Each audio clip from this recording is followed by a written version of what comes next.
What's happening, everybody? Happy No Kings Day. Hope you guys are having a good time, protesting peacefully, making your voices heard.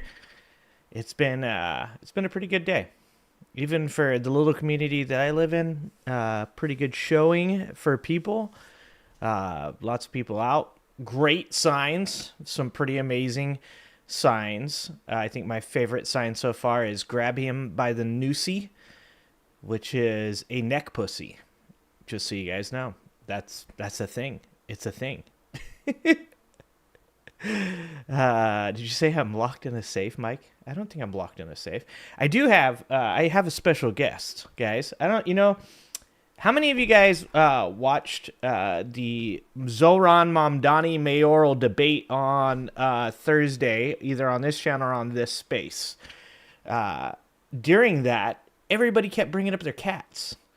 But my cats generally are not allowed down here because the doors stay shut and the cats can't get in, usually. So I had a little pussy envy. I'm going to be honest with you guys. They're showing their cats.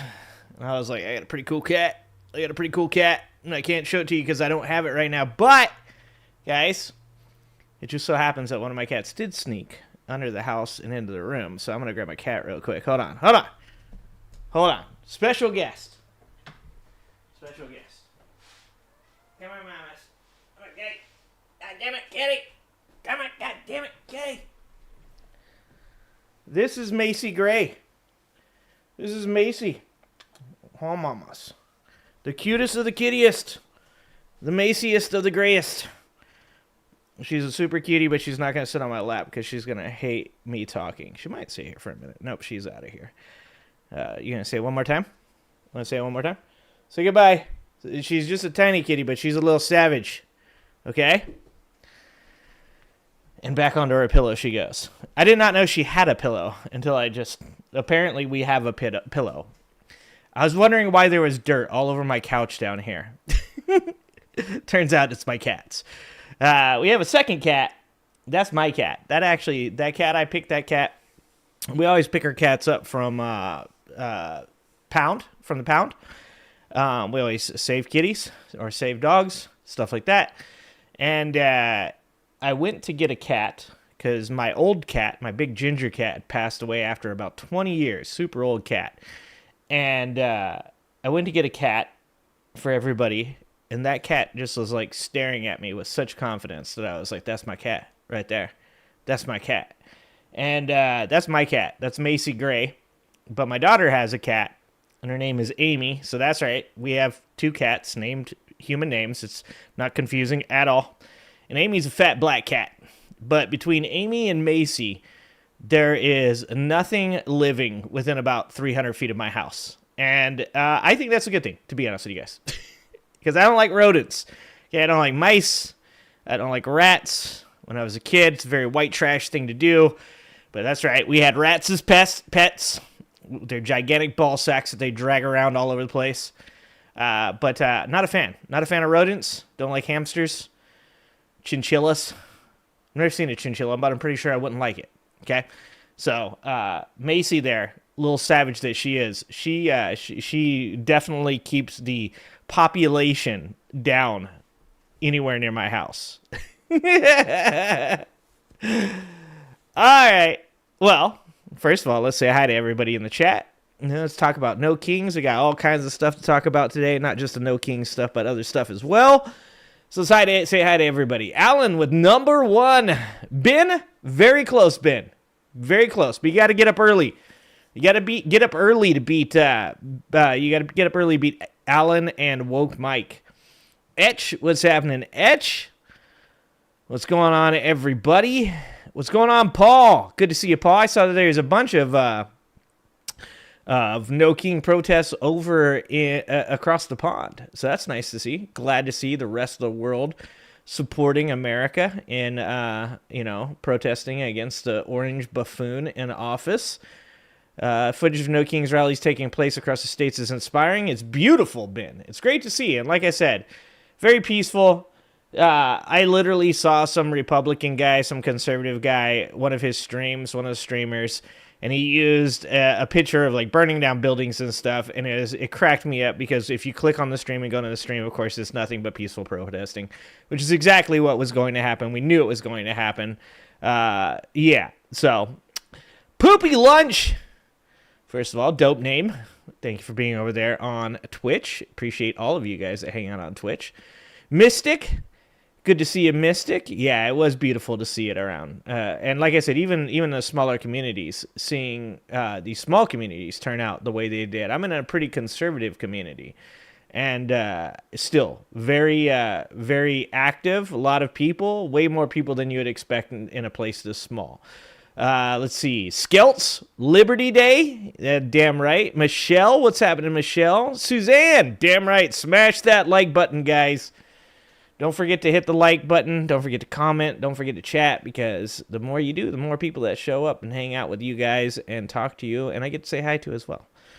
Funkhauser. I just want to call you Funkhauser because I like that last name. That last name's amazing. Funkhauser, welcome to chat. Dr. Don, all the way from Mexico. Good to see you, Dr. Don. I've been talking about moving to Albania. That's where I'm going, I think. That's where I think I'm going. Mountain Bike, good to see you, Mountain Bike. LMC, good to see you as well. Thank you. She is a very cute cat. She is my favorite. She's my favorite animal. Nina Turner's Pet Dragon over here on YouTube this time. Thank you, Nina. Always appreciate you. Always appreciate you. You have 4. They are serial killers in cute outfits. What is it? Jim Gaffigan has that joke about if cats were bigger, they would just like eat our faces and kill us and just take over the world. Pretty much. There would be no human beings alive if cats were big enough. House cats, domestic house cats. I know there's lions. We should talk about that. Dude. Oh, God. I already have all these videos up, but I want to talk about this. Maybe we'll do it on a different stream. You guys know Ben Shapiro has a new book out, right? Ben Shapiro has a new book called Lions and Scavengers. And if you guys have never listened to the Behind the Bastards podcast, my boss got me to start listening to the Behind the Bastards podcast. That's where he found out, I believe, about Curtis Yarvin.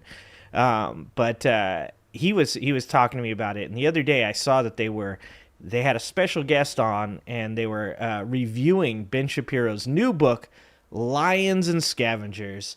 And it's well worth a listen. And just one of the funniest things to point out is that, of course, lions are scavengers. Lions do hunt, but lions get over 50% of all of their food from scavenging. So, little Ben Shabibo can't even get his analogies right.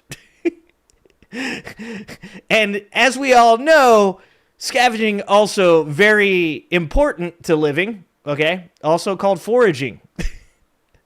Also part of literally what made human beings what they are today.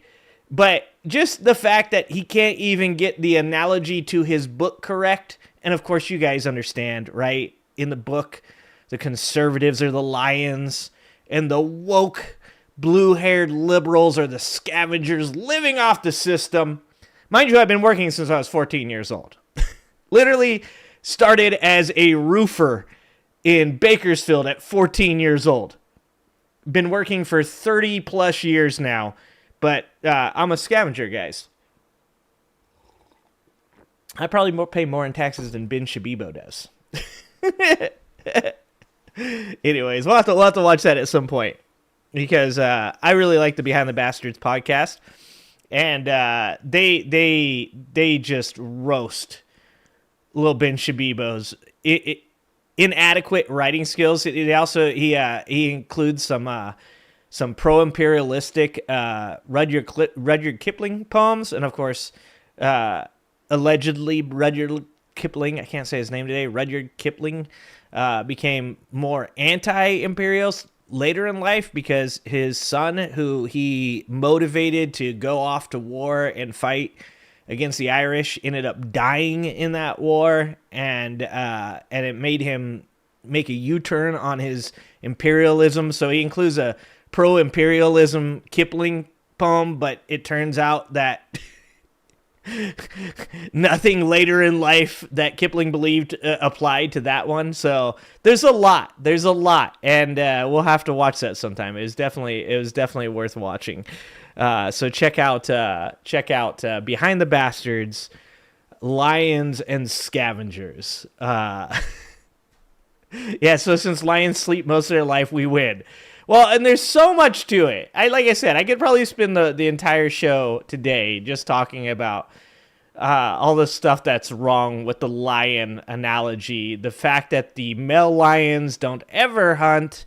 They just like lay around all day and are actually the biggest welfare queens that have ever existed. There's a lot. There's a lot to go into why that analogy is just dumb. But we all know that Trump supporters will eat it up, right? Trump supporters, they'll be wearing shirts that say, "Lions, not scavengers," in no time. Roadkill with RFK. Speaking of scavengers, Dean, RFK Jr., literal scavenger. Proud scavenger. Rosanna, good to see you, Rosanna. Roxanne, good to see you. Hope you guys, I have not shocked my cat. I don't talk about any of the streamer drama. That's not my style, but I will make jokes about it. Okay? You guys can fight over that in the chat or whatever. But I'll tell you this right now. I have never shocked my cat. I don't know the details of any of that shit. So you guys can fight over that in the chat, whether or not it's real or not. But just, throwing it out there. Cat doesn't even have a collar. Somebody right now in the chat's about to yell at me for my cat not having a collar.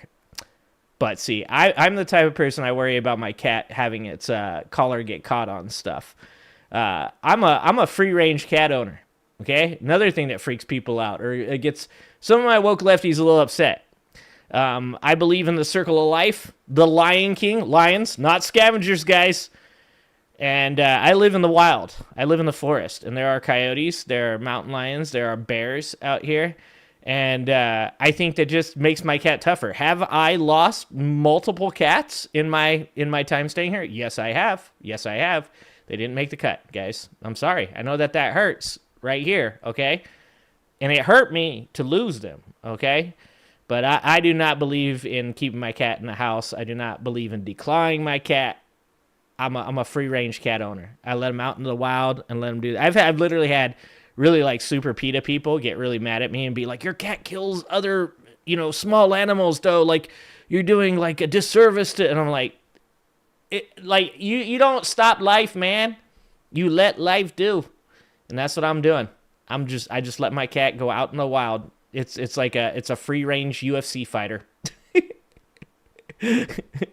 What's happening, Manny?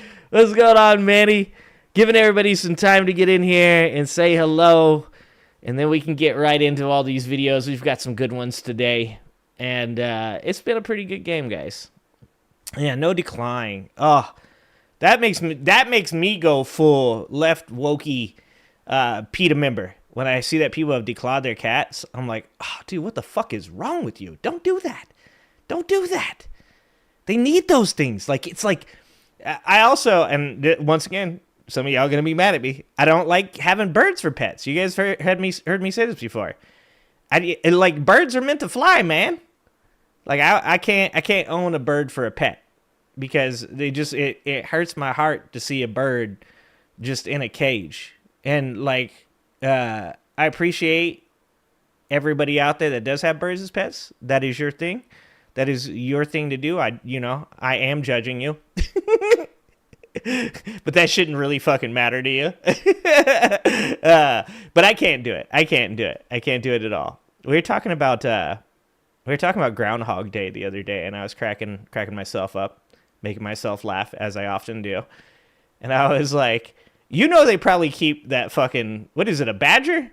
A beaver? It's a groundhog. Never mind. I did this while I was talking about this last time. I was talking to one of my employees, and I was like, what does Punxsutawney feel? Is he a beaver? My employee looked at me and was like, "It's a groundhog?" I was like, yeah, it makes sense. It fucking totally makes sense. Of course it's a groundhog.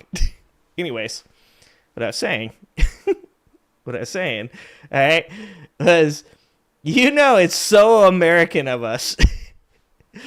Like, that thing probably could, like, totally live in some fucking zoo or something, some dope environment, and it's probably in somebody's fucking house in Minnesota in a kennel. I don't know. Somebody tell me if I'm wrong. About that. Does Punxsutawney Phil live in a lavish home? Is he a free-range groundhog? We know he has a name, so that makes people in Portlandia super happy. Do I put my cats in Halloween costumes? If I put my cats in Halloween costumes, mountain bike, that cat will literally kill me in my sleep, okay? Nope, not gonna do it. Like, I wish I could. I need a camera. I need to be one of these streamers that has a camera, but my cat's never down here, because if you can see my cat, the way it's sleeping right now, so cute. So cute, guys. So damn cute. All right? But I can't, because I'm not technologically advanced enough to figure out how to put a second camera in my stream, and I'm just not doing it right now. I'll have to talk to Pep Talks. Pep Talks has a dog on camera, right? Gonna have to ask him if he shocks it. Dude. You know what's gonna happen? Somebody will clip some shit like this, and next thing you know, Hassan will have me on his show being like, fuck this ginger guy. Like, they're just jokes, bro! Are you on the wrong channel, Mike? No, this is the channel where we talk about cats, bro. We talk about politics all the time, Mike! And I even have a Titus video, Mike. I even have a Titus video queued up for this, buddy. All right, since Mike's going to get mad at me and yell at me because I'm not fucking up here talking about Trump, okay? All right. I'm trying to see if, here we go. I love Tesla. That's the best one I can give you right now, okay? All right. Let's talk about what we got going on. Obviously, we got a lot of No King stuff going on. And I wanted to open the show. I like Mehdi Hassan. And I think a lot of other people do. I think Mehdi is one of these guys that's like borderline socialist, democratic socialist, you know? I think me and Mehdi have a lot in common. I've said it before. I think if there's anybody out there that I would like to work with mainstream news-wise, I would say Mehdi Hassan would be a person that I would enjoy being around and conversating with and working with. So I saw that he had a video up on his Zateo channel, and I thought, well, that's a good way to start the show. So let's watch Mehdi Hassan's speech at the No Kings protests. Beautiful protests going on today. Glad to see everybody out there doing their thing. Glad to see all the streamers out there streaming the protests and showing exactly how peaceful they were. So let's watch Mehdi Hassan break it down for us, where we're at and what we can expect with this administration. My name is Mehdi Hassan. I am a journalist, I am an immigrant, and I am a Muslim. I am everything Donald Trump loves. I was going to say, if Mehdi Hassan, if anybody ever opened up a conservative rally by saying that, that would not be the reaction you would get. I am the Trump trifecta. I'm also a bit of a socialist, but shh, don't. Hold on. We got a frog sign in the back. You know, the Groypers are going to get real confused here real soon. They're not going to know which side they're on if we keep using frogs.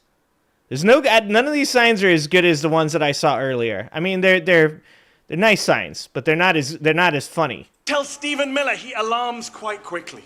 Can I just say, it is so heartwarming to see so many of you out here in D.C. today. D.C., make some noise.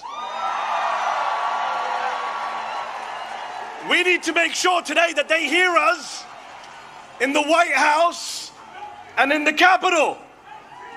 All week, I've heard Speaker Mike Johnson and Republican members of Congress say that this rally, the No Kings rally, is a hate rally. A hate rally. The people who can't get through a single day without hating on late-night comedians and overweight soldiers and Muslim politicians, and Mexican immigrants, and Palestinian refugees, and black women, and transgender kids, and peaceful protesters, and Mr. Freaking Potato Head, they are lecturing us on... Oh, there you go. May the frog be with you. You know, it's a shorter list of people that they don't hate on. Like, to list off all the different ethnicities and cultures that these people hate on, it's a long list. I see there's a TYT sweater up there. Also, I mean, I guess it is kind of a George Washington hat. I don't know if, like, the English motif is really what we're going for on No King's Day. Hate? Really? I'm not here out of hate. I'm here out of love. You could say you're there out of concern, though. Not out of hate, but definitely out of a healthy amount of concern. I'm here because I love this country. I love America. I love the First Amendment. I love our democracy. I love our diversity. Yes, our diversity. Yeah. Say it loud. Say it proud. And I am not willing to sit back and watch our glorious American multiracial, multicultural, democratic experiment, our constitutional republic, destroyed by the guy from Home Alone 2. Not gonna do it. Because I did not inherit America. I did not inherit America. I chose America. I wasn't born here. I immigrated here. Like, ICE is like right now, ICE is watching this and they're just like, fuck! Why can't we go get him? Boss! There's a brown person on the screen and he's saying mean things. Can we go get him? I don't know why, but I think of fucking Dukes of Hazzard when I'm doing that shit. Yet they continuously rip off and steal and bastardize every single one of those cultures. Exactly, Manny. And that's like, it's so ass backwards, man. That's why I love other cultures, man. Like, I was just saying that I was looking at Albania. And I was like, I think it's really cool to look at all these other cultures and look at, like, how to learn their language and, like, you know, what their, like, style of dress is and their music and just, like, God damn it, man. Like, why would you hate, like, diversity of culture? Why would you not want? I was just thinking earlier today about the fact that, like, how much I like being around other people that have other accents, right? And not just foreign accents. I'm not talking about just Australians or British people or Irish people. I like, you know, hearing people with a southern accent as long as, you know, they don't have a MAGA hat on and I don't have to worry about them trying to deport my brown friends. I like hearing people that talk differently, that use different slang. I've said a bunch of times, like, one of the things I think is weirdest about the society is how old people hate on young people. And I get it, mind you, I do get it. Because when young people first start doing things or saying things, I'm an old white man. It's intuitively, I get very upset when I hear a word I don't understand. But, like, there's a part of me that reacts to that reaction that says, like, what are you mad about? Like, why can't you just be happy for these people, them having fun? You know, these kids going around now on 6'7". Do I think it's brain rot? Yeah, it is brain rot for sure. But the 6'7" thing, I'm like, as long as they're having fun, man. It's like, I understand where it can't be disruptive and it shouldn't be disruptive in, like, school settings and stuff like that. But I like seeing other people do things that I don't do. Every year I watch the Olympics and I find a new sport that I don't know about that I get heavily into, okay? Last year I was heavily into women's rugby. I became the biggest women's rugby fan for like 3 months. You know, my kid plays soccer and I never liked soccer. But now she plays it and I watch it and I'm like, you know what? This shit is actually pretty dope. And I love the fans and the vuvuzelas and the fucking chants and the craziness and the colors and the atmosphere and the music. It's It's about people being around people, and what conservatives, what MAGA Republicans really hate more than anything right now is seeing a society that can be from diverse backgrounds coming together and enjoying each other's presence. They are literally the party of, get the fuck off my lawn. It's like the entire MAGA Republican Party has become Clint Eastwood from fucking Gran Torino. And we immigrants, we love this country often more than the people who are born here, because we chose to move here, live here, swear an oath to the Constitution here, an oath that the guy down the street violates every morning and every night. Shit. All day long. The great irony is, of course, that Donald Trump is the son of an immigrant, the grandson of an immigrant, and married to an immigrant. In fact, two of his three wives were immigrants, proving yet again that immigrants will do the jobs that even Americans are not willing to do. Do you see what I'm saying? Like, this is what the left needs. You know, somebody, Jake, what can you do? He's a This Space contributor and a cool dude. I've listened to his stuff a couple times. I really like, you know, his real, like, common sense approach to politics and stuff. And he had said during that Mamdani debate that he thought that he was a little too wordy, that he was a little too political, a little too politician, a little too polished, you know? And I agreed with that, to be honest with you. You know, in hindsight, I think that Mamdani obviously won that debate. I think he did a good job in that debate. But I think one of the reasons I think that is because there were a couple times during that debate that Mamdani just fucking dunked on Cuomo. And, you know, the thing about it is the difference between what MAGA conservatives find amusing and what an intelligent person that genuinely likes, like, wordplay and, like, smart use of innuendo and stuff like that. Like, there's a big difference, and that is Mamdani made jokes, but he also got his point across about what he wanted to get done, and I really like that, and I really like what Mehdi Hassan is doing right here, and I love my IHIP ladies, and, you know, the reason that I feel so good, not just today, but every day, and I think that things are going to get better is because I see maybe not the Democratic establishment changing and morphing and becoming better, but I see the roots of the Democratic establishment changing, and that starts at the bottom. That starts with the voices like Hassan and Mehdi Hassan and IHIP and the rest of the country, the left in this country. It's our job to change the way that this party does things, and I love what Mehdi Hassan is doing right here. I immigrated here from the United Kingdom. You want to talk about no kings? The UK still has a king. King Charles III. But even he has less gold in his palace than Donald Trump has in the Oval Office right now. Even King Charles has more respect for democratic norms and traditions than the whiny authoritarian man-child trying to send troops into as many blue cities as he can. This is a president who says he wants to be a dictator, but only for a day. Well, we are now 271 days into his wannabe dictatorship. He just went to see the Egyptian president Sisi, who is a military dictator, runs one of the most repressive regimes on earth. And he went there and he said, I want to praise your fantastic leadership and your low crime rates. This is who he loves.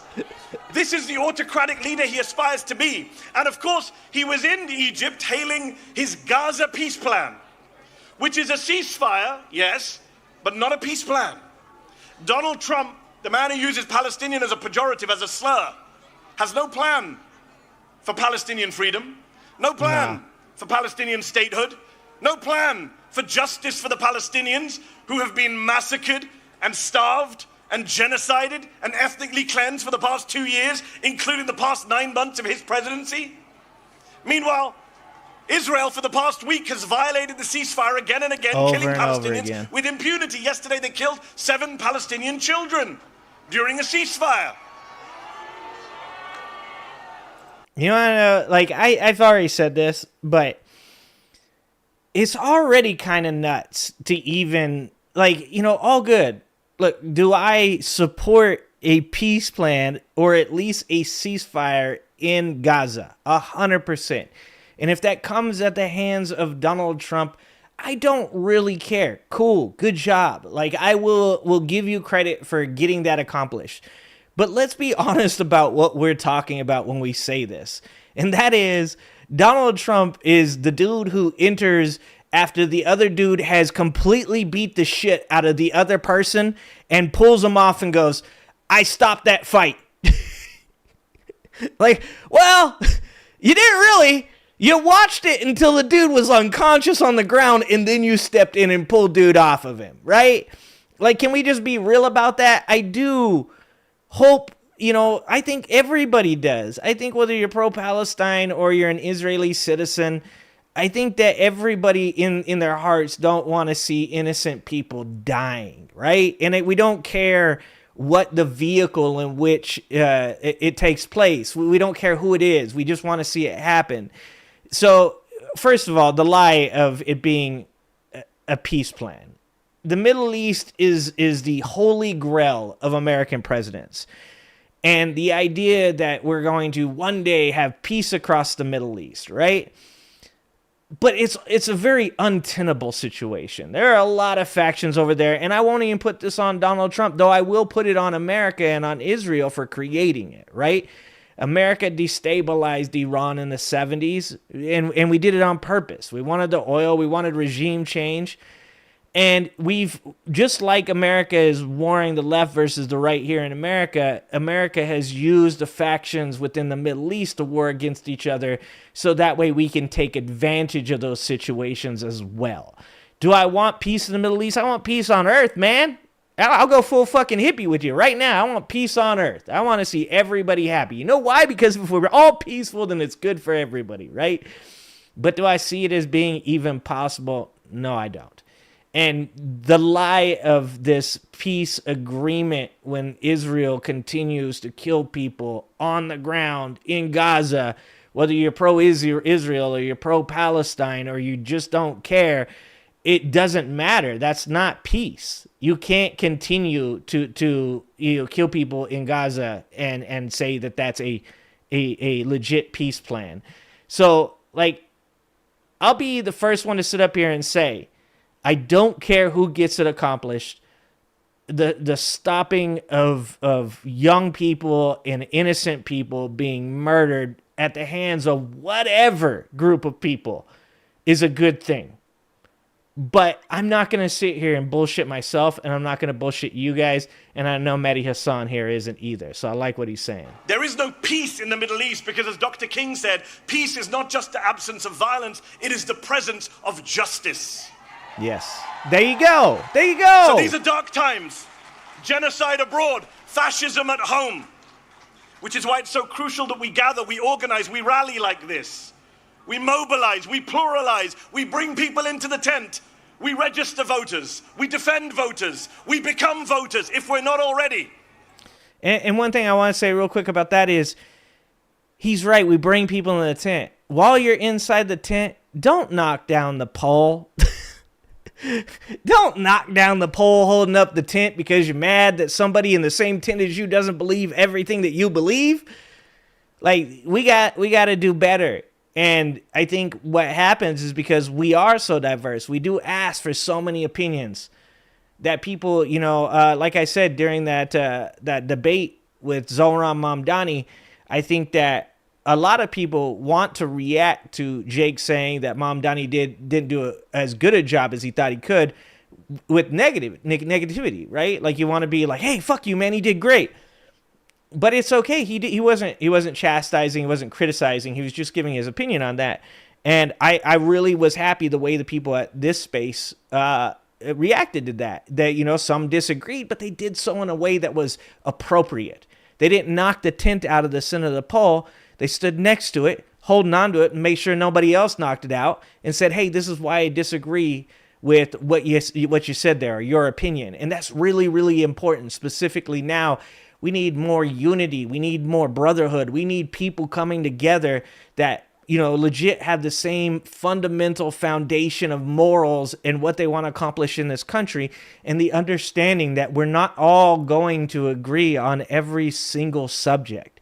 So that's the one thing I would add to that is like, we do bring people into the tent, but don't fucking destroy the tent from within. And they say we don't reach out to the other side. We don't reach out to conservatives or Republicans, that we're in an echo chamber. Well, let me say to every Republican and conservative watching, aren't you the ones who said no more big government, no tyranny in America? Fucking A! If you believe that, what are you doing defending masked federal agents in unmarked cars, bundling people off of the streets, including American citizens, and disappearing them? How are you okay with that? And if you're not okay with it, then come over to our side. The side of the Democrats. The small d Democrats, not the big D Democrats, not the Democratic Party. Those of us who are from all parties and none. But those of us who care about saving America so that we can get to our 250th birthday and still be free when we reach 250 years. Fucking A. Come over to our side. The side of no crowns, no thrones, no kings. The side of freedom, of liberty, of the Constitution. The First Amendment, the Fourth Amendment, the 14th Amendment, the 22nd Amendment, which says 2 terms means 2 terms. Yeah, and that goes, like, I've seen people lately saying, well, you guys say no kings. What you mean is you don't want a Republican king. No, it means no kings, man. Like, I've told people before, like, there's a real concern about what could happen if, Trump does try to burn down the Constitution, if Trump does take, control away from the Supreme Court and consolidate unilateral executive authoritarian fucking authority, right? Like, if we allow that, it's not just scary from the Republican side. It's scary from any side, because you could always have a person that ran as a Democrat that says a bunch of things that sound good, that then gets into office and then abuses the people. We don't want kings, period. We want people represented. I like to read Aristotle today while I was waiting for my kids' soccer game to start. I was reading politics, and I was reading not a review, but the introduction again, right? And in reading it, I just so much of what Aristotle believed made so much sense on the level of what makes society whole. And what makes society whole is happiness. It may, like, when you start with the value that you wish to accomplish, the main thing, and that's the happiness of people, the gratification of the populace through non-physical means, right? And he goes into it a little bit, and he talks about how the most basic people, the dirtiest of the people, always think that when you say pleasure, you mean physical, that you mean something like owning a TV or a fast car, or, hurting people if you're a bully, But truly, the best of us understand that happiness doesn't come from without, it comes from within. And, we can do that. We can do that here. We can do that without being a part of a party, as I am. I'm an independent, registered independent, but I hang out with my Democrat people because I like them. And we can do it as Democrats. We can also do it as libertarians and conservatives. Right now, the group of people that I am steadfast against allowing anywhere near the fucking tent are MAGA Republicans. And that's because every one of them has a fucking tiki torch, and they'd love to burn down not just your tent and my friend's tent, but anybody's tent that they happen to stumble across, just because they're angry ass, hateful people. And if you're not worried about Donald Trump trying to stay on for a 3rd term, you should be. He's literally selling merch. So I worry about free and fair elections in 2028. But then I say, why should I worry? I see all of you here today. What is there to worry about? We here today are not spectators. No. We are citizens. We are not bystanders. We are proud and patriotic Americans. And we Americans, we the people, will not allow our country to be taken over by demagogues and dictators. We will not stand for it. This messaging is so much better. So much better. Like the old Democrats that have been occupying the Democrat Party for the past 10 years, past 12 years, pretty much since Obama got elected, right? Those Democrats did not understand that they needed to change their messaging, that they couldn't operate like they did. They didn't understand why Obama won in 2009 and why he won again in 2013 or 2008 and 2012. They didn't understand. They didn't get it. They didn't fucking understand. And they became pedantic. And they became holier than thou. And they became condescending, both to the other party and their own party. This is the messaging that we need. The message that says you can love your country and you can still rise up against the authoritarian government that currently occupies it. In fact, that is the American thing to do. We need messaging like this that's both humorous and hopeful. And that was what Barack Obama did do with his messaging. So let me ask you this. I need to hear you. Are you willing? Are you willing? Answer this. Are you willing to sit back and let Trump shred our freedoms? I can't hear you, DC. They need to hear you in the White House. Are you willing to let Trump shred our freedoms? Are you willing to sit back and bend the knee to fascists and white supremacists? Are you willing to be the Americans on whose watch democracy died? Good, because people power is our last line of defense. Remember this, Donald Trump has never, ever, not in 3 elections, won a majority of the vote. Never. Right. And I'll say this to you. Here's the math that they are scared of. There are more of us than there are of them. We are the majority. Say it with me. We are the majority. They're not loud enough today, Jesus. Come on. Louder. We are the majority.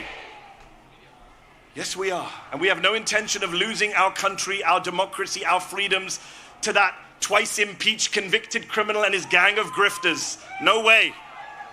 We will out-organize them. We will outvote them. We will outlast them. Because when I see you all out here today, in your thousands, in millions across the country, I have hope. I have faith that America can defeat this fascist threat, this authoritarian mania, this MAGA cult, and save our freedoms. And I also have faith and hope that one day soon, the Palestinians will be free. Thank you very much for your time. And that's it. That's it right there. That's the energy. And I've said it before and I'll say it again is, take a page out of MAGA's book.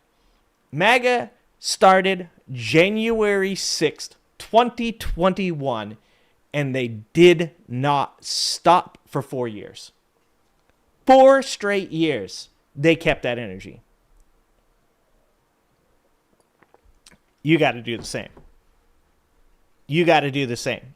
You don't get to just have that energy on October 18th. You don't get to just have that energy twice a year.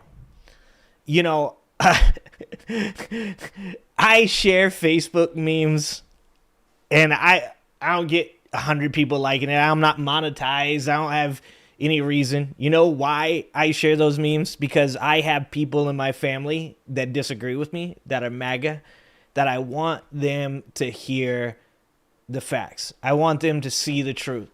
I want them to know that no matter what, I'm always going to be here saying something, right? Like, even at my job, even though I try to stay away from any type of political talk at my work, I find ways to talk about it that do not cross the lines that will get me in trouble. We have to continue to work. I've been doing this show for 3 years, or I think I've been doing the show for 2 years, but I've had my channel for 3. And I said to you guys, I said, we're not going to stop talking about Epstein. And we haven't stopped talking about Epstein. We're going to talk about Epstein tonight. I said to you that we're not going to give up when we lost the election in November. I said, I'll still be here, and I'm still here. And you guys got to bring the same energy. You got to bring the same motivation. You got to bring the same strength. And it's not always going to be easy. And sometimes you're going to be tired. And sometimes you're going to be exhausted. And sometimes you're going to need to disconnect. And you should. And you should find happiness in those in your family that you can still talk to, that you still love. Those people that didn't distance themselves because Trump became anything and everything in their life, right? Like those people, like they need you as much as you need them. So don't forget that. Don't forget, to love your animals. Don't forget to stay connected to what you do for your career. Don't forget to go outside and take hikes and touch grass. Don't forget to go to sporting events and concerts and movies, because the day that you stop enjoying life is the day that they have won. You cannot give up. You don't get that choice. So there's a little bit more with the No King stuff. I wanted to go over that one first because I saw that and I was like, that's about the dopest thing ever. First, let's let's do this. Do you guys know who Jesse Wells is? You know what I like about Jesse? Is Jesse's such a cool dude that if you show Jesse to a MAGA Republican, like you show him some of his all his songs are kind of political, but less woke, less lefty. MAGA Republicans will fucking actually love Jesse. Until they hear songs like this one, this is the No King song. Until they hear this song, they literally love Jesse, dude. They love it. It's fucking hilarious. In fact, a MAGA person sent me Jesse Wells, and I was like, oh well, they're gonna like Jesse until they scroll down to about the third song.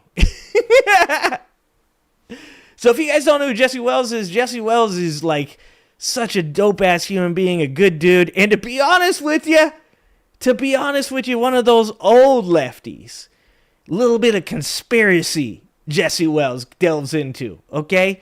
A lot of concern for authoritarianism, a lot of concern for big government, big pharma, more of your old school lefty hippie. That's who Jesse Wells is. And I really love this dude. And I just want to play his music. It's about 2 minutes and 47 seconds.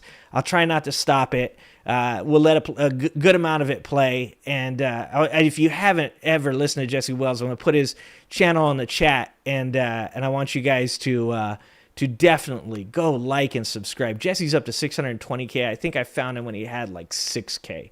And that wasn't that long ago. He's blown up fast. So definitely check out Jesse Wells. No hatred, no violence, no starvation and no greed, and no kings, no kings, no kings. No lies, no bullets, no bombs, and no need for no kings, no kings, no kings. No walls, no judgments, no oppression cowering to kings, no kings, no kings. Every color, every culture, every language, every creed, and no kings, no kings, no kings.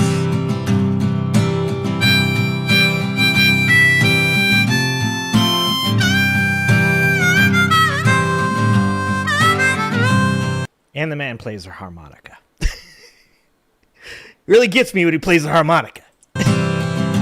No more dying in the clutches, no more dying underneath.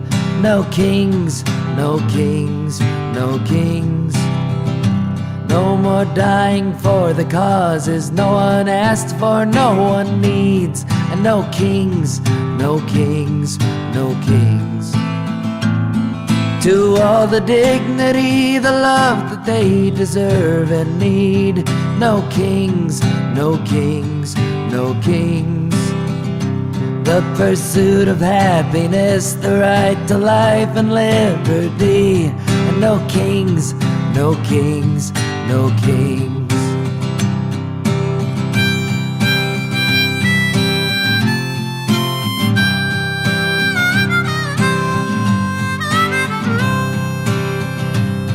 No child going hungry, for there's plenty enough to eat. With no kings, no kings, no kings. May I recognize your soul, that you may see the soul in me. No kings, no kings, no kings. Close your eyes and listen so that you may truly see. No kings, no kings, no kings. That the killing of my foe indeed destroys a part of me. No kings, no kings, no kings.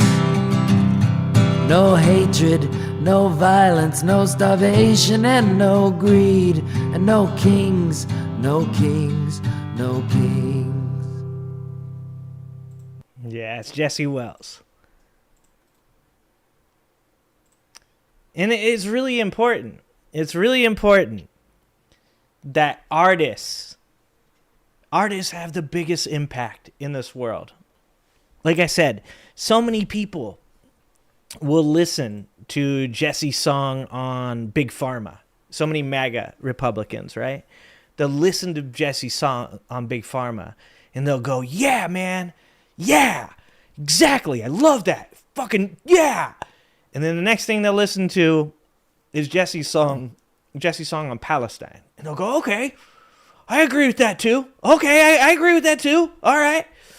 And then this song will pop up and it creates this conflict in a person. And look, stupid people ain't going to change their mind, right? They're not thinkers. They're dumb for a reason. But there are people out there that Jesse Wells potentially can reach that I can't reach, that you can't reach. And that's beautiful because that is art. Art is supposed to reach people that never thought that they would enjoy, whether it's music or it's visual art, whatever it is. Like, that's the power of art. And that's why, in this weird way, comedians have become so important to this political movement and to politics today. It's because comedy is humor. I mean, comedy is humor. Comedy is art. Comedy is humor. It does turn out it is. Well, some of it isn't. And I think that's why I greatly dislike where comedy has gone and become more of the Charlie Sheen-esque sit on stage and talk. I like comedians. You know, I've always loved real comedians. Dave Chappelle, George Carlin, Bill Burr, Bill Hicks, Jim Gaffigan. The list goes on and on of just comedians that really just were some of the most amazing, funny people. And unfortunately, comedy's taken a turn for the worst.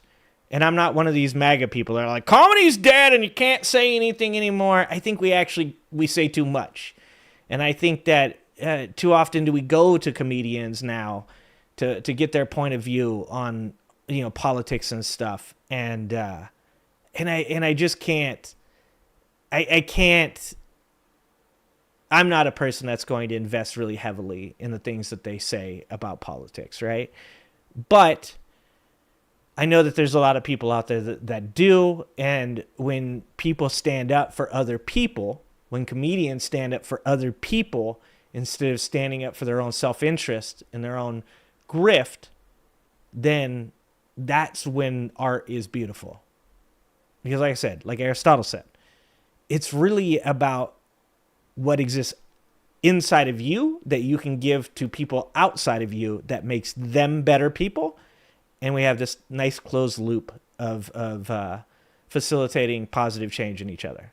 It's really, really great. And I love Jesse, so you should definitely check out Jesse. Scare Ketchup is better, what Mike says. All right, well then, since we got Mike talking about other stuff, let's watch Titus talk about No Kings, guys. Let's watch Titus talk about No Kings. I gotta tell you guys because just because somebody Jesse Wells reminds me of I was watching the Von Erichs wrestling movie last night. What is it called? The Iron Claw. Dude, that movie is depressing. I'm usually pretty good at like getting through like super meaningful movies, but if you guys don't know anything about the Von Erichsons family like curse, and dude, I'm not gonna spoil it for you guys, but that movie is very, very sad.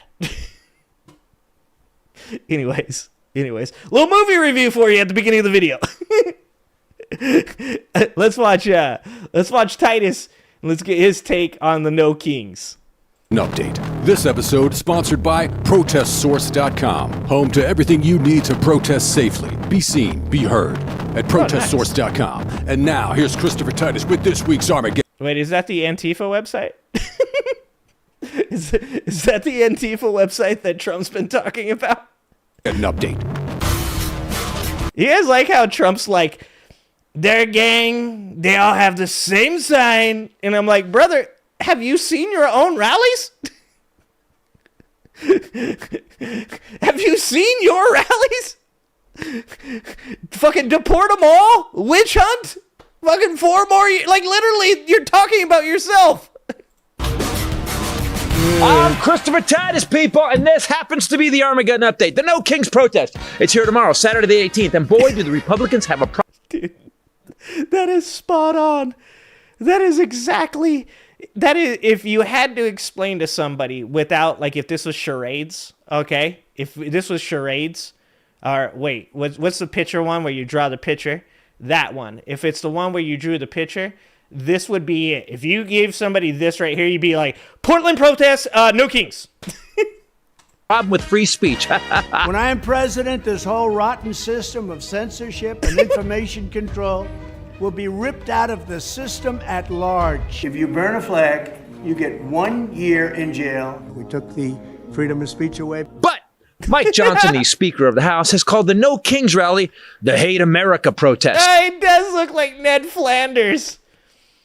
He kind of looks like if Stephen Colbert and Ned Flanders had a gay love child. That's kind of what he looks like. Wait, that's not Ned Flanders. Sorry, Ned Flanders. Fuck! Artie Ziff's about to come into my chat and yell at me. Not Ned Flanders. Smithers! He is Smithers! That's even better! They have a Hate America rally that's scheduled for October 18th on the National Mall. Darling one, read my words and hear my heart speak of a love soft and undying. So Americans are protesting that we don't want a king in a country founded because we didn't want a king, and that's hating America? Cool. You know, it's like the Republicans hired dollar store George Orwell as a consultant. If you want a picture of the future, imagine a boot stamping on a human face forever. Oh my god. There's a good documentary that just came out too. Just so you guys know. It's about how all the things that George Orwell was afraid of are coming true. So you guys should check out that video too. It's a documentary. I think it's called 2 × 2 = 5, I think is what it's called. But let's go over who stands for America and its ideals and who doesn't. Trump is sending legal residents and other immigrants to other countries without lawyers, charges, or due process. In a country of immigrants, un-American, Trump is using the DOJ to cover up his crimes and to stop evidence of him hanging out with his pedo buddy Epstein. He's in the files. He's hiding crimes, un-American. He's restricting voting, un-American. He said he didn't know or read Project 2025. I have nothing to do with Project 2025. I haven't read it. I don't want to read it. And I believe that. Yeah, I was gonna say, and we all believe that because he 100% does not know how to read. I love the poorly educated. Ah, fucking genius. Donald Trump needs a butt plug for his mouth. Good job, Sean. Solid request. We'll put that one in the suggestion box. Can we get Donald Trump a butt plug for his mouth? Because, well, Project 2025. I haven't read it. I don't want to read it. And I believe that because, well, we've seen he can't read. I said, well, let's see how we say that. Anonymous, really anonymous. But he did Sido. Asada man. Esida min Tylenol. lie about it. Un-American. He said he had a healthcare plan. We're signing a healthcare plan within 2 weeks. Sometime hopefully prior to the end of the month. It's just about completed now. Over the next 2 weeks. I would say 2 weeks. He did. He said he was. This is an island surrounded by water, big water, ocean water. Now, all I know about magnets is this. Give me a glass of water. Let me drop it on the magnets. That's the end of the magnets. I'll tell you this, we don't have any magnets now because China told us to go fuck ourselves. Wasn't going to cut health care. He did. He said he wasn't going to touch Social Security. Lie, lie-de, lie, lie, lie, lie, lie, lie. And he lied so the poorly educated would vote for him. I love the poorly educated. He lied to win. Un-American. Yeah, he said he wants to run in 2028. Well, that's against the Constitution. That would be un-American. He's used troops against American citizens, violating the Constitution again. Un-American. He's using the office of the president to take bribes, whether it's a free plane or billions in crypto investment scams. Un-American. He's using tariffs to pay for a tax cut for people that are already so rich they have their own space programs. I disagree with everything this man says and does, except for blonde women. Marilyn, not now. Let's talk about This is what AI should be used for. compensating for being small. Holy shit. Un-American. He's our elected leader, but the jury's still out on that too, literally. Ding. He tried to rig the election. I just want to find 11,780 votes, which is one more than we have. He fomented a coup on January 6th. Un-American. He's demanding that our news only reports the official truth. Un-American. He tried to end NATO. Un-American. He's blowing up boats full of migrants with zero evidence they're drug dealers. Un-American. And didn't he just like kidnap like 2 of them too? Didn't they like take a couple of them alive? Isn't that called kidnapping? he is sided with the world's worst butchers, men who are the worst of humanity, killers, murderers of children and the innocent, while he stops assisting those who were attacked by those same thugs and terrorists. So, Mike Johnson, no one cares whether you're on Grindr or not. No one cares that you and your son have an app that checks on your porn. I mean, I kind of do. White males way up. White males have gone through the roof. White males way up. What the fuck? What we do care about is calling us un-American and say we hate America while you're on your knees for the most un-American criminal, rapist, pedophile, Russian ass Grab him by the nissy. that in American history. Everything you do hates on America, Mike. Refusing to seat a legally elected representative to protect Sweet Potato Hillary from the Epstein files? Ding. Un-American. Refusing to negotiate with Democrats to keep the government open, you asshole? Ding. It's not his company you work for. It's our country. And you are supposed to represent us instead of this diaper-wearing, shit-smelling, obese, illiterate criminal. Oh, that's some moist nussy right there, dude. Ugh, look at that. Boy, that, the bile. Oh. Oh, oh, oh, the moist nussy. Oh, oh. I love Tesla. That's un-American. And it's obvious to anyone in this country and worldwide who actually hates America. You, Waldo. Bing, Antifa bong. means anti-fascist. Our grandfathers and great-grandfathers were Antifa, you raging, closeted, glow-stick spinner. This statue is of Antifa, men and women who loved America. Right it is. And anyone who's pro-fascist, that's who fucking hates America. And I'm proud to say I'm anti-fascist because I know history. And the fascists always, always lose. And this time, you're going to lose to people in frog costumes. Oh, that's amazing. See you at your trial, Mike. I'll be the one applauding. I'm Christopher Right. Titus, and this is the Armageddon Update. Fuck this guy. This fucking over-hair-sprayed, side-part motherfucker. God damn it. Call and say I hate America, you cunts. Hold on, can we change his name from Watch what wait, salt no, does to our knees. You know what? No, I don't want to know what salt does to my name knees. for I don't want to know what salt does to my knees, dude.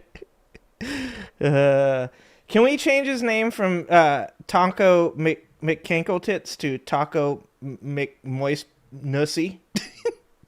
That took me a while. I didn't think about that before I said it. Taco Tits McMoistnussy? Taco Tick.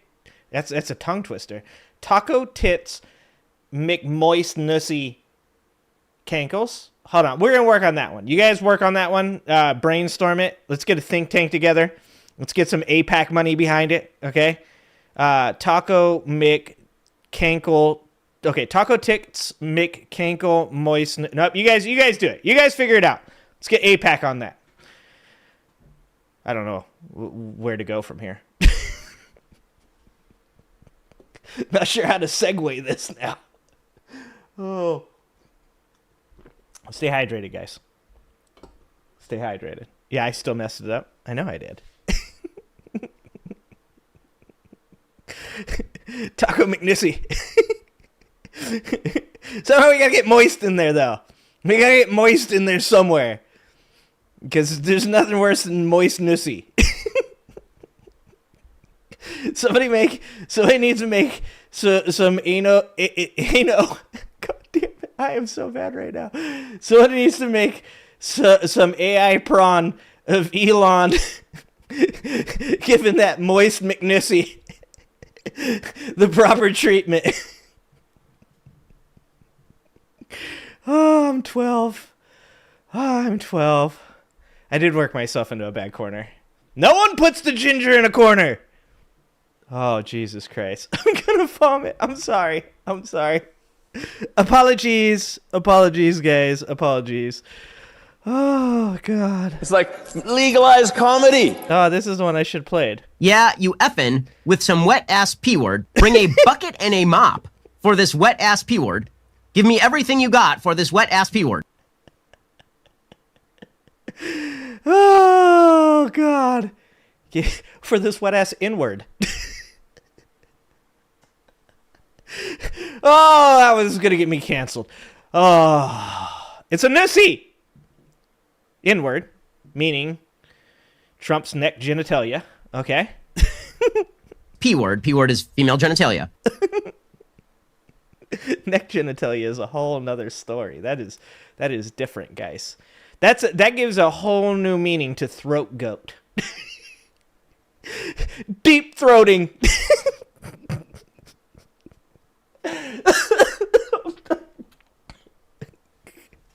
Oh, fuck me.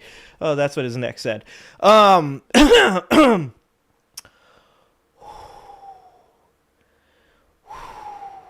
Okay. Breathe. The only way to segue that. The only way to segue that, guys. I found this video. A nunt. Stupid nunt. All right. So I found this video. Cruising the reels, guys. Cruising the reels. I found this video from a British comic. I believe he's British. I believe so. Sounds like he's British. You guys tell me. You guys tell me the ethnicity. What ethnicity? Because I'm from the trailer park. I grew up in Bakersfield. Okay? Everybody sounds British to me. All right? If you don't have a country accent, I'm like, that person's a foreigner. You ain't from around here. So you guys tell me where this guy's from. But I thought that this video was hilarious, and I want to share this one with you guys. So check it out. This is Connor Burns Comedy, and he's talking about, I think, a Trump visit coming through. Here we go. Before I get stuck in, do we have any Americans in? You at the front? That's fine. Sheepish. Wait, Irish? Irish? I think I should know this one. This is my Irish ancestors are definitely looking down on me going, God damn, man. Very sheepish. But you notice that? Something's changed with the Americans in the last few years. I can't think what it might be. All of a sudden, very unwilling to show themselves in a group. That's fine. What part of the States are you from? Colorado. Colorado, that's beautiful. That's a lovely part. Do you live there or just visiting, or are you over here now? No, I live in London now. You've moved over? Oh, you're London, so you just up here to buy some fucking property or something. Leave it empty for half the year, thank you. We love the Americans, but it's been a tough... Did you move over to get away from Trump? Absolutely. Well, I don't know if you know, but he's fucking following you here. I saw him, he was like, where is that bitch from Colorado? Let's find her. Take her back to the island. It is, man, because we had him over here a couple of weeks ago, and I know, look, he's a divisive figure. Some people like him, some people don't like him. I think he's a fucking walloper. I'm just getting sick of watching his big orange face, aren't you? It's like... At least he isn't watching his moist nussy. Just always on the telly, and that big fanny that flops about under his chin. If he finds out that's there, he'll grope it.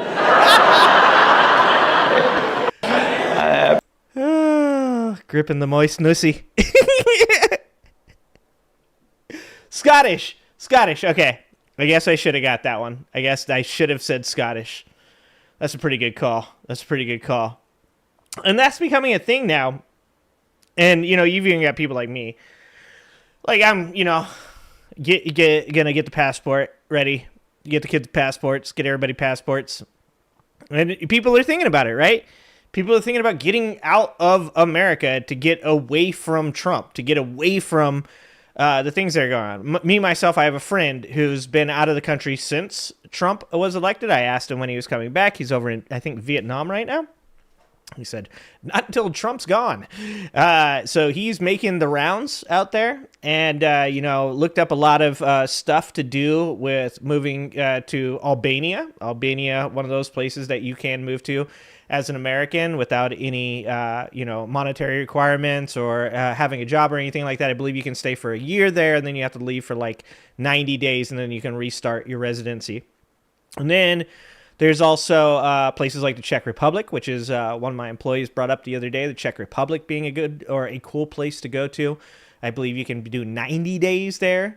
You can go to Georgia, not Atlanta, not the state, not where MTG is. No Jewish space lasers. I'm talking about, just below Russia, next to Ukraine, I think.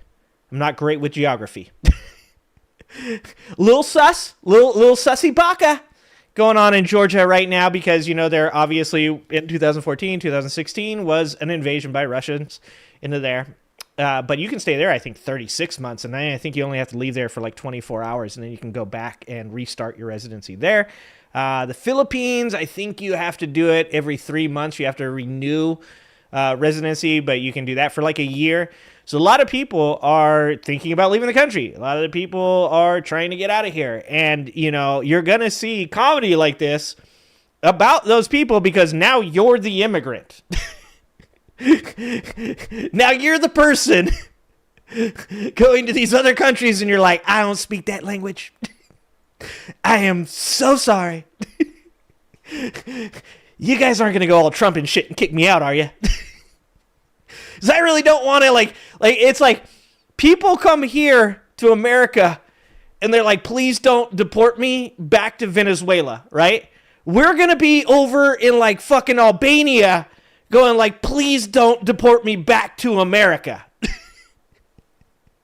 So just be nice, okay? Just for all my fellow Americans out there that are moving abroad, that are getting out of America, just do us all a favor. Learn their customs. Don't buy up all their property. Be nice. And let me come over there and fucking buy all the property. That's all I'm saying. So, yeah, I know they need to help us fix it. I would love for them to help us fix it. Dildo that nussy. Alan. No. Alan, no. Alien, not Alan. Alien. Chile. Is Chile another good one? Chile, right? Not Chile. They're going to know I'm from California, and I grew up in a trailer park if I'm like, I really enjoy being in Chile. Is it like Chile or something, right? Argentina did take our money. Argentina was like, we'll take 20 billion. And Trump was like, how about 40? If you touch the moist nussy, if you touch my neck pussy and if you finger it real good, I give you $40 billion. God damn it, dude. The only people that Trump is actually like fucking standing up to and attacking now is Venezuela. That's because they have oil. I heard they had oil. I said, wow, look at all that oil. Boy, it would be really crazy if, say, an American happened to come on by and maybe take some of that oil. You know, I've got a lot of oil in my nussy. You can't tap that, though. That's high quality nussy. It's good oil. Why is it moist? I'm saying it was moist because of the picture we were looking at. I'm not making that shit up. You guys saw the same picture I saw, okay? You guys saw the same picture I saw, okay? All right. Let's talk about George Santos, because I can't jump straight into Epstein after talking about moist nussy. That is not appropriate, guys. It's not appropriate. That is not a segue we can make. So let's talk about George Santos. Let's talk about the token gay drag queen in MAGA. They had to get him out. They couldn't just leave George Santos in jail. They have their token transgender person in Caitlyn Jenner. Okay, if Caitlyn went in, they'd have to bail her out. They've got Byron Donalds. Okay, they got Byron Donalds. Oh, look at my African American over here. Okay. Look at him. Okay, and they needed. Look, Lindsey Graham's not coming out of the closet anytime soon. I mean, he should, because we all know what is going on there. We all know. All right. And Mike Johnson's Grindr account apparently is still being held under wraps. All right. So Trump had to do this. Okay. Speaking of moist nussies, George Santos. Trump commutes former Republican Representative George Santos, who was sentenced to fraud. By the way, George Santos allegedly once scammed a veteran out of money to help his dog that had cancer, I believe it was. Okay? All right? Okay? So, you know, if the fraud thing, not as big of a concern for me as the fact that he took advantage of somebody that had a GoFundMe going for their dog's cancer, allegedly. President Donald Trump commuted former Representative George Santos's 7-year prison sentence, releasing him from jail on October 17th. I think he'd done like a week, 2 weeks.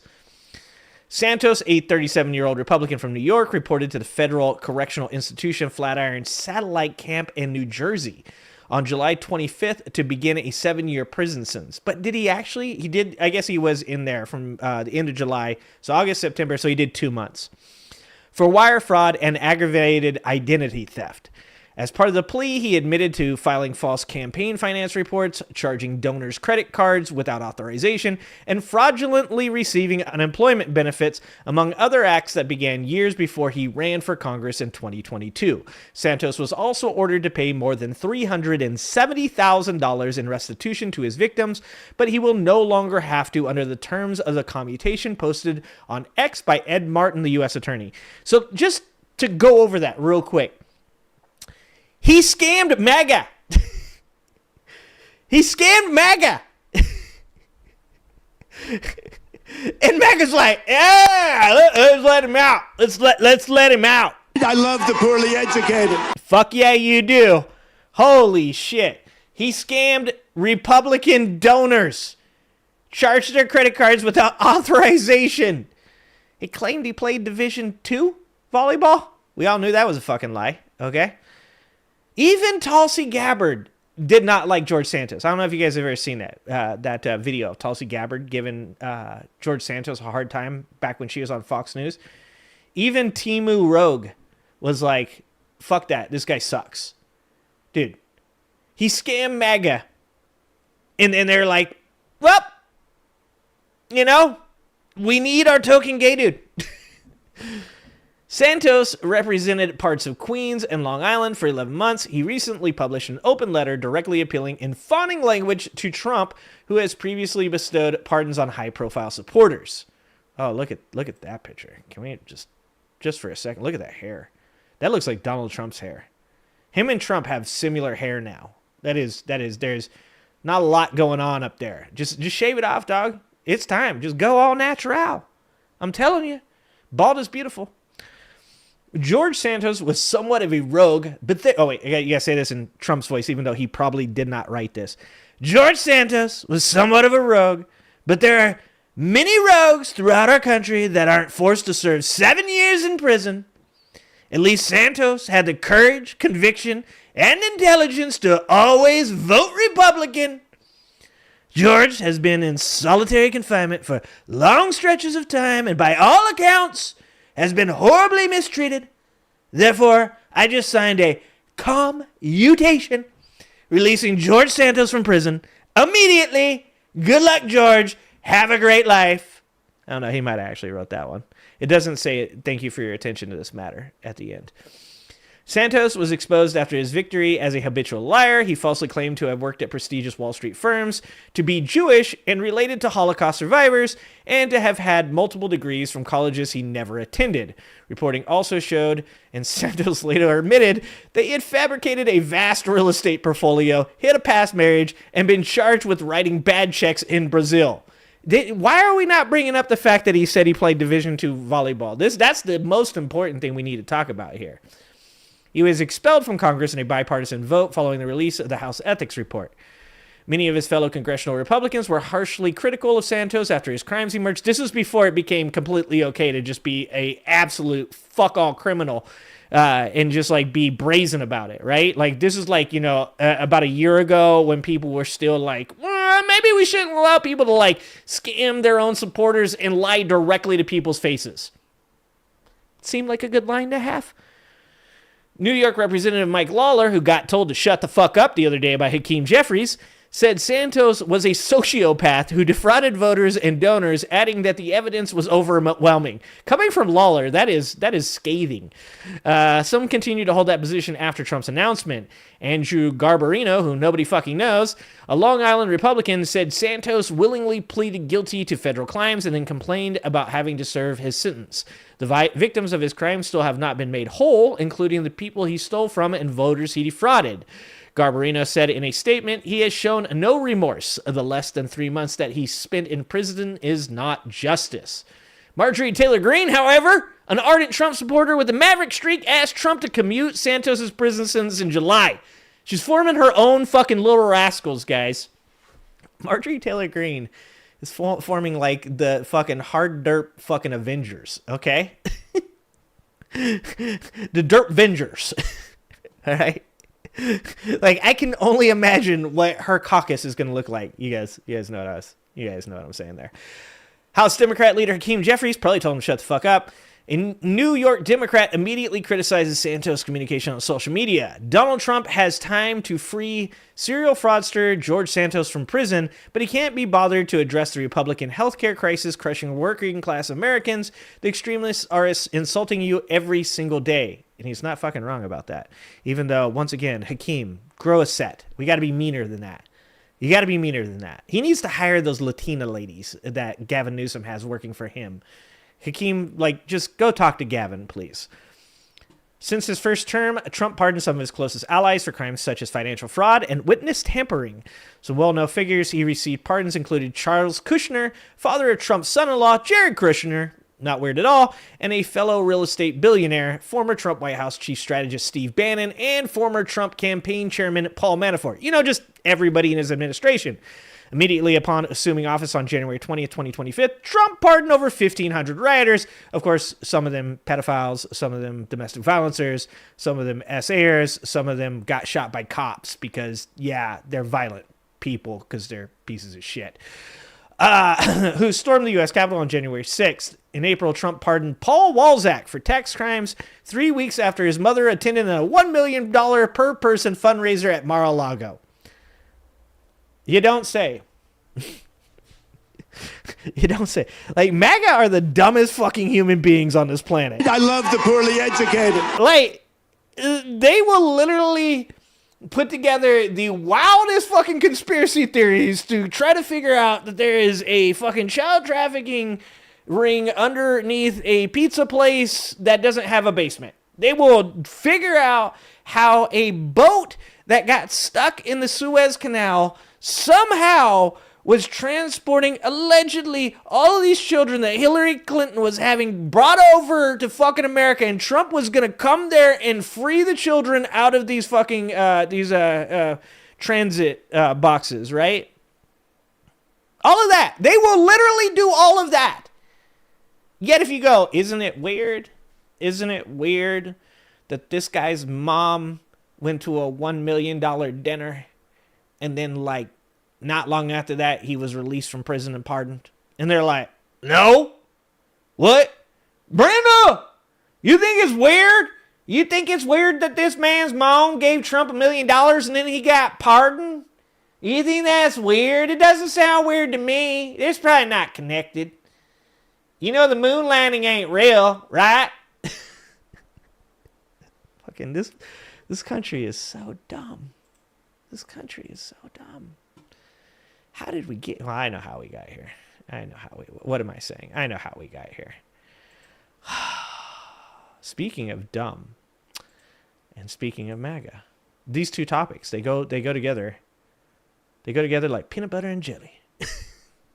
Dumb and MAGA go together like peanut butter and jelly. Furious MAGA customers say they got scammed by Trump watches. I love the poorly educated. Do you remember? I love Tesla.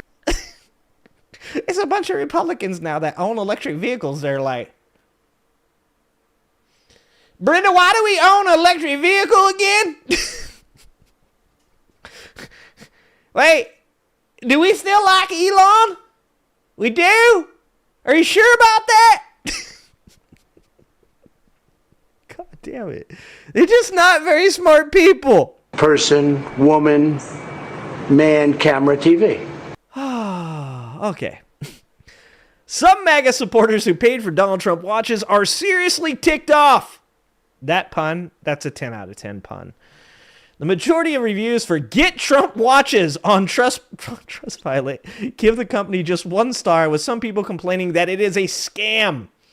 The timepieces are made by the Best Watches on Earth LLC. Fuck, this is idiocracy. Guys, if you were to say to me, if you're like, I was thinking about buying this watch, but I'm not sure if it's a scam, I would say, okay. Why? What concerns you, my brother? What is setting off your spidey sense? And you're like, well, first of all, they're made by a company called the Best Watches on Earth LLC. I'd be like, yeah, no, don't buy that shit. That's a scam. And they range from $499 to $3,000 per watch, or $5,389 for the ultra mega collector set. If you told me that for $5,389 you are going to buy the ultra mega collector set from the Best Watches on Earth LLC at gettrumpwatches.com, I'd be like, don't do that, Grandma. Grandma, don't do that. Oh, Jesus Christ. The president has been criticized for hawking them on cable TV as a government shutdown drags on over healthcare funding. And you know that it's old people buying this shit because he's hawking them on cable TV. This is some QVC shit right here. They probably were like, QVC. Yeah, that must be there for Trump, you know? QVC. QVC. A Daily Beast review of the site's Trustpilot profile uncovers a string of poor reviews, with 57% of the 30 customers who have rated the watches at the time of publication giving the company just 1 star. Another 3% reviewers gave it 2 stars. Trustpilot is one of the internet's leading review sites, though the Daily Beast cannot independently verify the accuracy of the complaints. The overall 2.8 star rating appears to suggest a record of overpromising and under-delivering. Reviews cite delays, non-arrivals, and ignored demands for refunds. Trump's like, I fucking think not. I think not. I love the poorly educated. Can you imagine calling customer service? Can you guys imagine calling customer service? And Donald Trump picks up the phone. Hello? Hey, I got this watch. But I haven't actually gotten the watch. I paid $5,389 for the Super Mega Collector set. And it said it would be here on Thursday, like 3 weeks ago, and I still haven't seen it. Ivanka? How did this person get my number? Click. Yeah, we don't do refunds. Oh, somebody should make a skit of Donald Trump in retail. God, that would be amazing. You want to what? My daughters ordered a Trump watch, and after 5 months of waiting, have not received anything. It's a shame this company is not holding to President Trump's high standards. This was a present for my 80th birthday, wrote one MAGA supporter on July 14th. Oh, it sounds too real. I don't know that that's a fake review. That sounds too real. Another customer, Timothy M. Reynolds, warned on April 29th, do not order anything from these people. Took my money, then nothing. It finally dawned on me I was scammed. Avoid ordering anything from these people. Another, Michael, posted 11 days earlier, no watch delivered, endless lines of customer service hollow responses. The outrage is not limited to domestic customers. Ordered a watch July 10th, haven't gotten it yet, posted Swede Rainier Ludekens on September 5th. Mike from Norway posted on June 7th, I plan to sue, this is a scam. That's what you fucking get, Mike from Norway. Fuck are you buying a Trump watch? You're in Norway. Mike, that's your real name. It's probably like Mike or Mika, something like that. I don't know. I don't know how to be racist to Norwegian people. Sorry, Mike. Oh.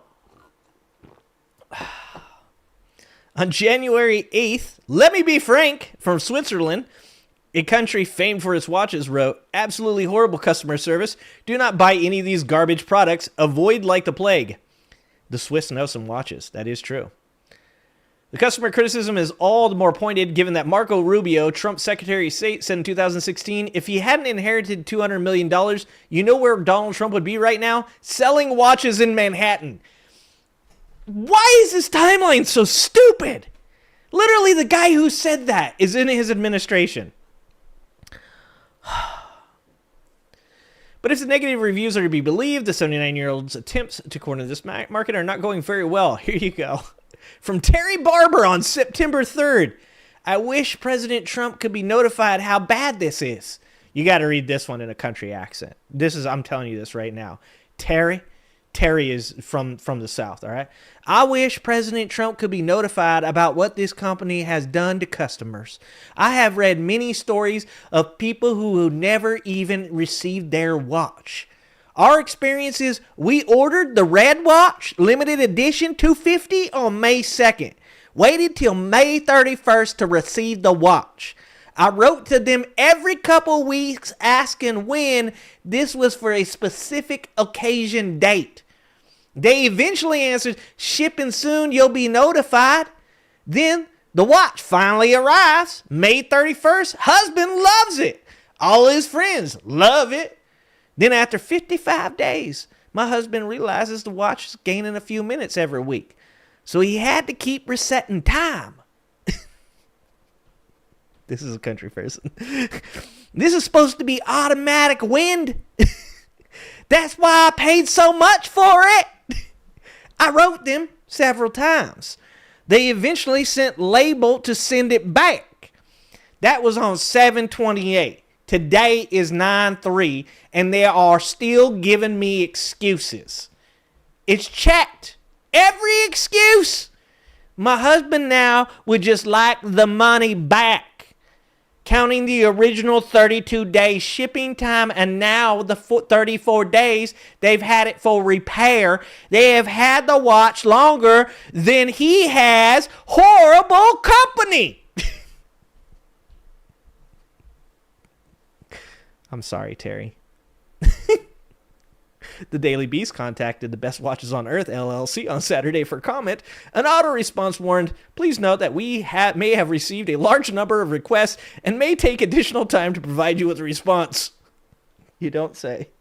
The organization followed up minutes later to thank the Beast for bringing the string of customer complaints to their attention and said the matter had been escalated to its head of customer service, Donald J. Trump, who would handle the matter and provide necessary feedback.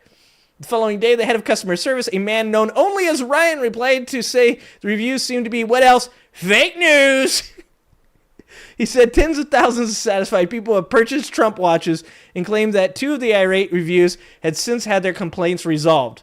So he's saying that they 100% did actually end up being, some of them were true. That's fucking how you resolve those. On GetTrumpWatches.com, you can see real verified testimonials of people loving their Trump watches, Ryan added. Bullshit. Yeah, definitely not paid actors. Those people definitely weren't paid to be in a commercial. Oh, man. But here, Larry Berg loved it. All right, guys? Here you guys go. This right here. Just so we're fair and balanced, guys. Larry Berg loved it. I ordered my custom Trump Fighter watch, and it only took about 3 or 4 weeks to get. That's pretty good response time in my opinion, especially considering it was my own unique personal design. Limited series number 394 out of 550, where online it showed it was supposed to be only 500. Fairly decent quality watch, and I'm an avid watch collector. Obviously more expensive than it should be, but still a decent watch. 200 meter water resistance, nice engraving on the rear case, solid bezel clicks, engraved latch, luminous hour markers, pip, and hands. Seco 3 Hz, 21,600 VPH automatic movement. It was assembled exactly as I designed it. It came with 4 extra links and was sized for a razor small wrist. I have an 8¼ inch wrist, so I added 3 of the provided links. A 2 position adjustment is on the clasp. Overall, I like it. That is the most in-depth fucking watch review I have ever read in my entire life. Not that I have read very many watch reviews. This is actually all the watch reviews I've ever actually read, to be honest. One U.S. buyer, Terry Barber, said a limited edition red model arrived May 31st, but began gaining minutes weekly and has been in repairs. That's the one we read. We read that one. Last Friday, California Governor Gavin Newsom mocked Trump's TV pitches for the timepiece, which touted fight models as collectible pieces of Trump history. The tone-deaf ad landed as Obamacare subsidies are at risk during the federal government shutdown, with health policy research organization KFF estimating that average annual premiums paid by subsidized enrollees could be increased by 114% if Congress doesn't act. By the way, 45% of those people are fucking Republicans, allegedly. Newsom responded on social media saying, "No health care for you, but you must buy my watch." It's just, I mean, I love the poorly educated. What can you say, guys? I mean, these are people that follow this dude. And then I said, supposing you brought the light inside the body, which you can do either through the skin or in some other way. I mean, if you believe that kind of shit, man, you're going to be buying a watch off the greatestwatchesonearth.com. That's where you're going for that. Holy shit, man. All right. Well, we got to get to the part because we need to cover some important stuff. We need to cover some important stuff. Can't just cover Trump scamming his supporters all day. We also have to cover Trump scamming the rest of America and covering up for pedophiles. All right? Very important, guys. We got to make sure that we cover all of this stuff. When Trump isn't scamming his own supporters, Trump is full-time working on, of course, covering up the Epstein files. And that's going to get harder for him here in the near future. of course, the late victim of Epstein, Jeffrey Epstein, Virginia Giuffre, did write a biography before she took her own life, sadly. Rest in peace, Virginia. And some of that has already came out. And it's going to be spicy. Not that MAGA supporters give two shits about this anymore. It's old news to MAGA. They don't care about Epstein anymore. They've moved on. They don't care about Qatari Air Force facilities being built in Idaho. There's nothing that the MAGA cult won't explain away, that they won't do the necessary mental gymnastics to excuse when it comes to Donald Trump. And this is just, it really is sad that that's where we're at. But we're going to continue talking about it. Jeffrey Epstein regularly boasted he could blackmail a powerful network of men using videos showing them abusing young women, according to Virginia Giuffre. The bombshell claim is made in her posthumous memoir, Nobody's Girl, a memoir of surviving abuse and fighting for justice. The Telegraph has obtained a copy of the 367-page book, which will be published next week by Alfred Knopf. By the way, completely safe from Donald Trump because he can't read. I'm going to buy this book. I am going to buy this book. And you guys should as well. I mean, I know that it's posthumous. I know that she took her own life, and that's really sad. But hopefully, I'll look into it, but hopefully the money to this goes to something that's important. It will reignite questions about whether the late pedophile maintained a client list after the federal authorities concluded in July that there was no blackmail operation. Giuffre finished writing the book 6 months before she took her own life at the age of 41. That's so sad, man.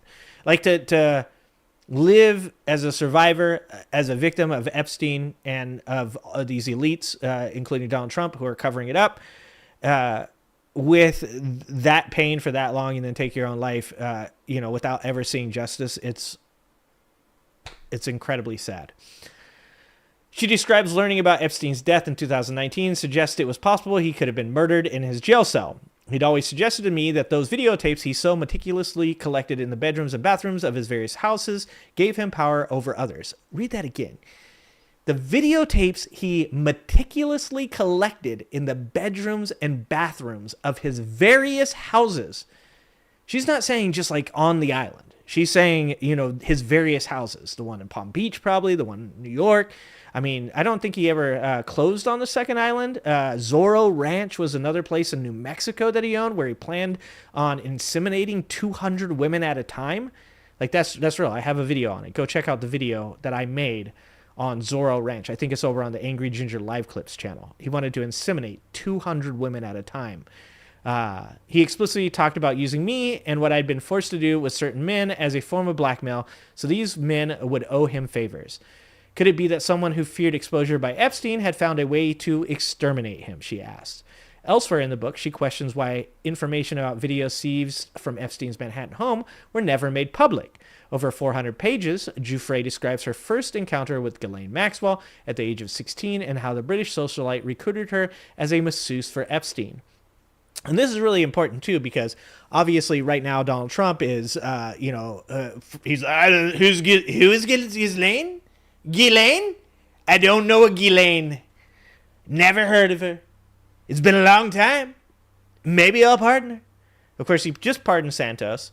He's most likely going to pardon Maxwell. And he's most likely going to pardon Diddy as well. And yet MAGA, once again, will do the mental gymnastics necessary to most likely blame the survivors. This is all going to flip directly on its head. You're going to see all of these MAGA people start going down the route of saying, like, none of this stuff turns out that it was true. Donald Trump was actually the good guy. And this whole Epstein cover-up, people like Joe Rogan, people like Andrew Schultz, all these people will continue to do what they've been doing this whole time and go, this is weird. It's so weird.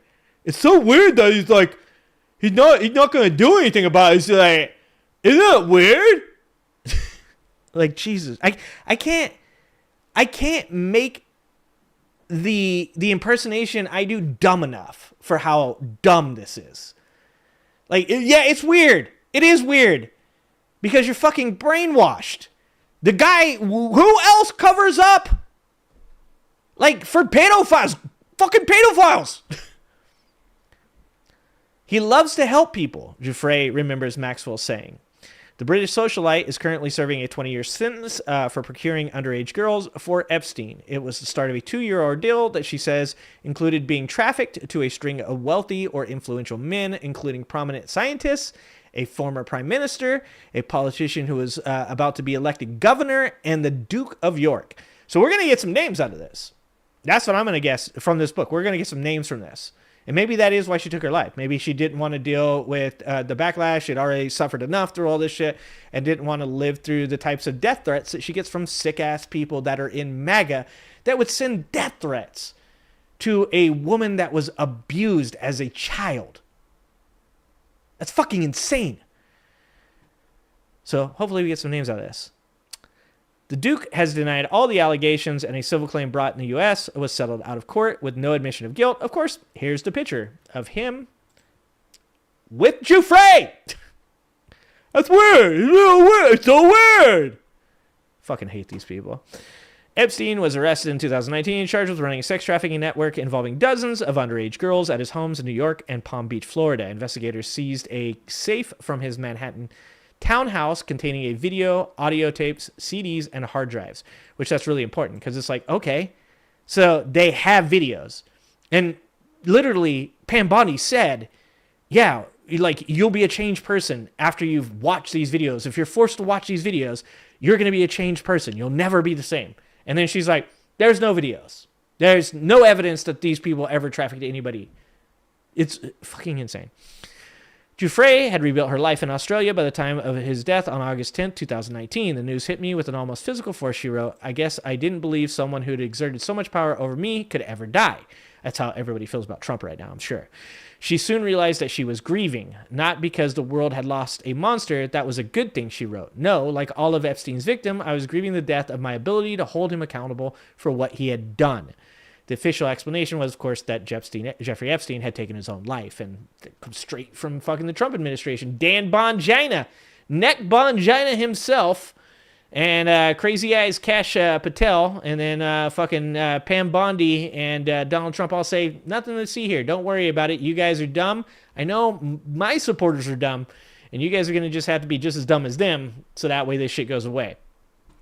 But his sudden death under the nose of prison guards at New York's main detention center has spawned a string of alternative theories centered on the idea that a powerful cabal of abusers feared being exposed in a court case.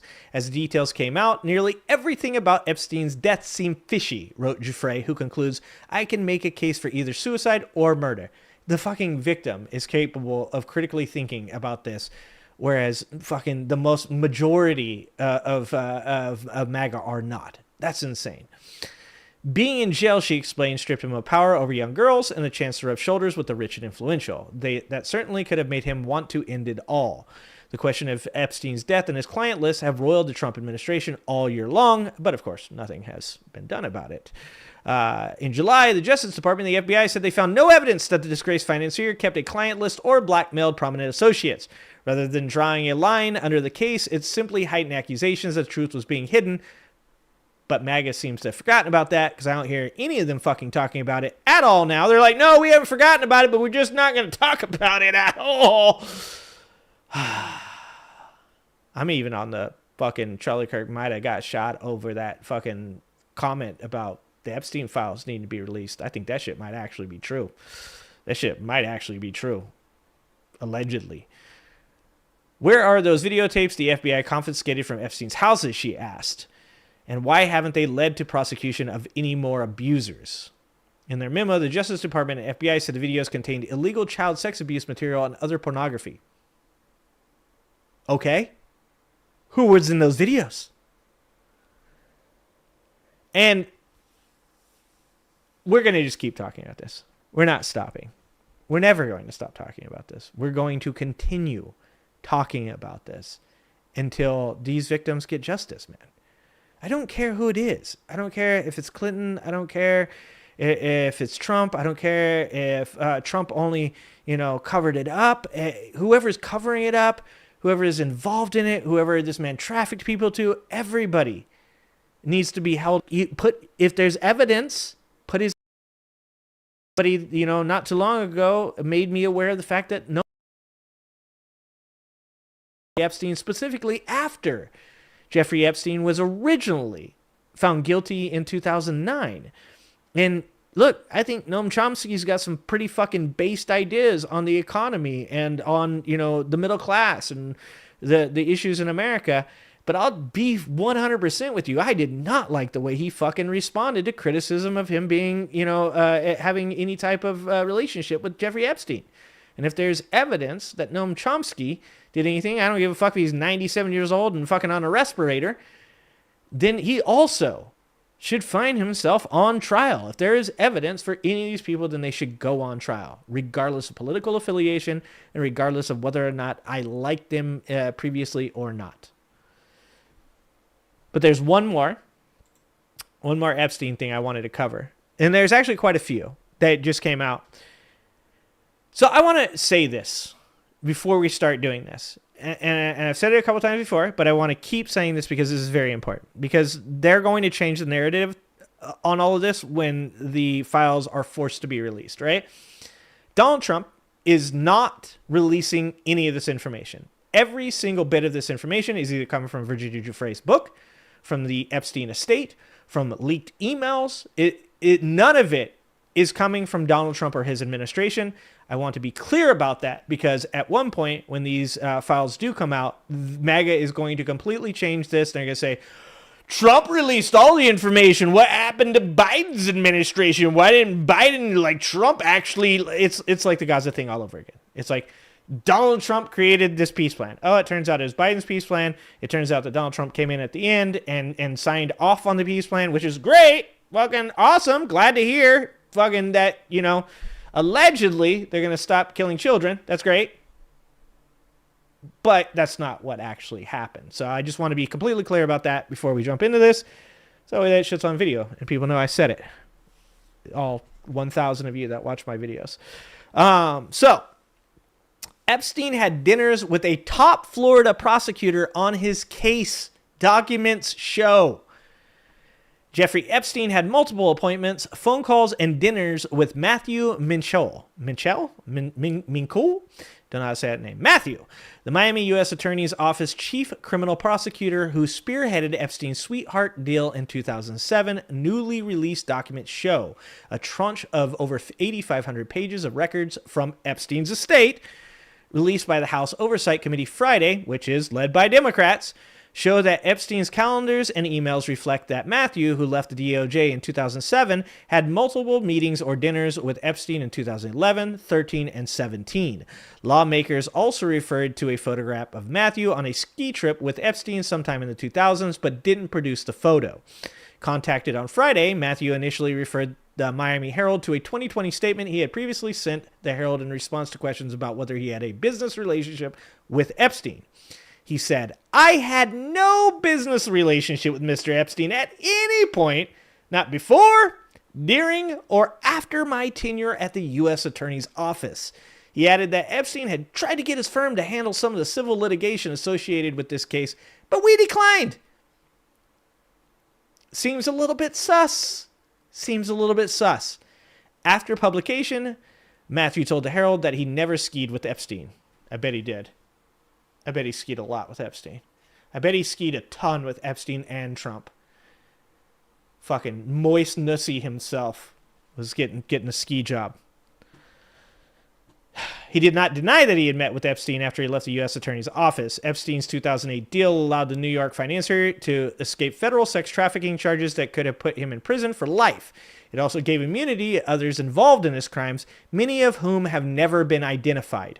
A 2018 investigation by Miami Herald called Perversion of Justice detailed how federal prosecutors in South Florida minimized Epstein's abuse of almost 100 underage girls and worked closely with Epstein's high-powered attorneys to keep the scope of his crime secret. And that's really important because one of the things that they continue to say about this 2009 conviction, is it was one 14-year-old girl that gave him a massage. And we all saw the apologies, once again, another video that I have made on the Epstein subject about the 3 apologies that Donald Trump, not Donald Trump, Freudian slip, that Jeffrey Epstein had written to apologize for this.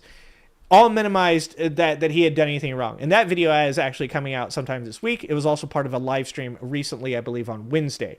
The two videos you guys should see is the video of the 3 apologies that were written for him to use in explanation of why he was convicted of this crime to the other people in Palm Beach, and also the one about the Zorro Ranch where he wanted to inseminate 200 women at a time and had the help of scientists. That's not even conspiracy theories. Why am I the conspiracy theorist now? Yep. Anyways, reducing this to, it was one 14-year-old girl. Mind you, one 14-year-old girl is fucking horrific. Following publication of the series, federal prosecutors in New York re-examined the case, and Epstein was arrested again in 2019 on more serious sex trafficking charges. However, he died nearly a month later in federal custody in what was ruled a suicide by hanging. Friday's revelation about Matthew comes as the House Oversight Committee continues its probe into the case. Lawmakers are examining whether there were other wealthy and powerful men who were involved in Epstein's crimes and whether there was a cover-up by the FBI and Justice Department. Several banks are also under scrutiny for failing to flag financial transactions, even though they knew Epstein had been accused of sex trafficking minors. So this is the thing that they're talking about here. This is an email. This is part of all of it that was left. Leon Black, of course, is involved there. We've seen that as well. Leon Black being a part of all this. Andrew Farkas, Seth Lloyd. No food allergies. Reminder to see Ken Starr in Texas, June 1st. You guys remember who Ken Starr is? June 1st, 2012. Ken Starr was the lawyer in the, or the special counsel in the Bill Clinton impeachment. Peggy Segal, I don't know. And like I said, not all these people that are in this obviously are being accused of any crimes. So I want to make that clear. And any crimes are alleged. But just so you guys know, those names are in the meetings for Epstein to have lunches with these people. President Trump, who was once a friend of Epstein's, has denied he had any knowledge or involvement with the money man's sex crimes after initially promising to release the Justice Department files in the case and announcing that list. Pam Bondi, of course, said they were on her desk. Kash Patel said that he was going to have all the videos. None of that happened. So key questions have long been asked about Epstein, how Epstein was able to obtain federal immunity in the first place. A judge later ruled that the plea deal, which was initially sealed by Acosta's office, which we're about to talk about in a second, was illegal because it was kept from Epstein's victims and their attorneys. The plea deal that the prosecutors had made, or I'm sorry, the prosecutors, right? Alex Acosta was a prosecutor. Mitchell was a prosecutor. Was kept from the victims and their attorneys. And that's illegal. The House Oversight Committee on Friday released a transcript of Matthew's former boss, Alexander Acosta, who testified September 9th in front of the committee. Acosta, Trump's former labor secretary, testified that he and other federal prosecutors, including Matthew, didn't want to take Epstein's case to trial because they considered it a crapshoot. So this is something else that just came out. September 19th, during testimony, Acosta said, the reason he got such a sweetheart deal was because we were really afraid that he would escape without any punishment at all. And then people would be like, it turns out that like you can do this to 14-year-olds and get away with it. Yeah, they're already doing that. What do you mean? Rich people were going to be like, it turns out that like if you traffic children, like they'll do something about it. That's crazy. No, they've been doing it for a really long time. They've been doing it for a really long time. They know they can get away with it. And Jeffrey Epstein going to jail and being allowed work release where he allegedly assaulted another woman did not change that in any way, shape, or form. In its coverage of the case, the Herald raised questions about Matthew's role in negotiating the deal. Besides Acosta and Matthew, the case was overseen by prosecutors Jeffrey Sloman, Andrew Laurie, and Anne Marie Villafana. The Herald found that Villafana, the lead prosecutor, drafted an 82-page prosecution memo directed to Acosta, his deputy Sloman, and Matthew, who was then head of the criminal division. In the memo, she proposed a 60-count indictment of Epstein on trafficking charges. 60 counts! A subsequent probe by the Justice Department Office of Professional Responsibility later found that its Child Exploitation Division in Washington reviewed Villafana's materials, offered to work with her, and called the memo exhaustive and well done. Of course, the woman involved in all this seems like she was actually trying to do her job. Acosta would later tell federal investigators he could not recall ever reading her memo, and that he relied on Matthew and others to know the details of the case. That's fucking sus. She drafted a exhaustive memo saying that there should be 60 counts, and he never read it? Not even once? Acosta testified that he never met Epstein or his accomplice Ghislaine Maxwell, who is now serving a 20-year sentence for child trafficking and abuse. In his comments before the committee, Acosta also reiterated that he trusted Matthew, who proposed the plea deal with Epstein's lawyers. An OPR report issued in 2020 describes how Villafana became angry in July 2007 when Matthew explained to her in an email that he had offered the deal to Epstein lawyer Lily Sanchez, the only woman involved in Epstein's defense. Villafana felt it was an end run around her. Okay, so it turns out the woman on the defense team sucks. Lily. I'm looking at you, Lily. The report also noted that Minchell had dated Sanchez, should have... Wait. The report also noted that Matthew Minchell had dated Sanchez?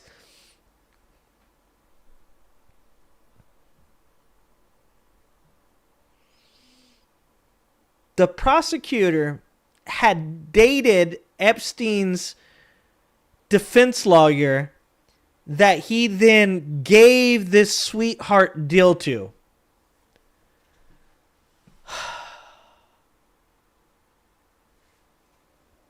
Oh, look at my African American over here. Look at him. That was not what I was trying to play. I love the poorly educated. Yeah. I love Tesla.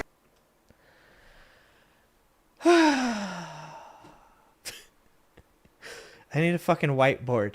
I need a whiteboard and some red string, guys. Guys, give me a whiteboard and a red string. I want that. I don't want you guys to donate any more money. I don't want you guys to do any more memberships.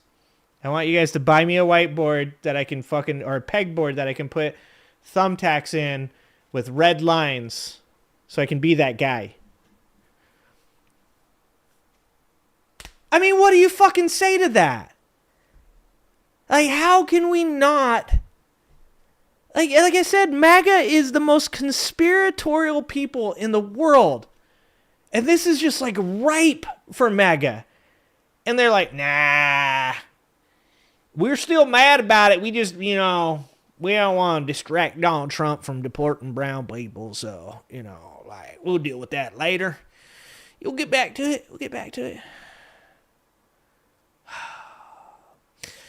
Acosta was asked about Matthew Minchell at least 17 times during his testimony before the House Oversight Committee. He indicated that he had not been aware that Matthew had a prior romantic relationship with one of Epstein's lawyers, and that Matthew should have told him so that they could have discussed whether there was a conflict of interest. You fucking think?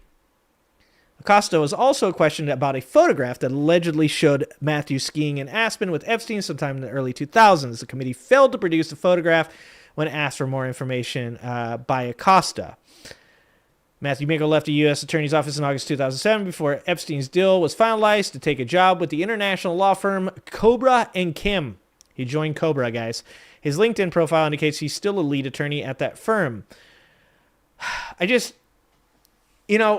we're going to get with all of this one day, hopefully one day, is that we're going to fucking see some justice for these victims. Because people have pointed this out before. These are not the only victims of these people.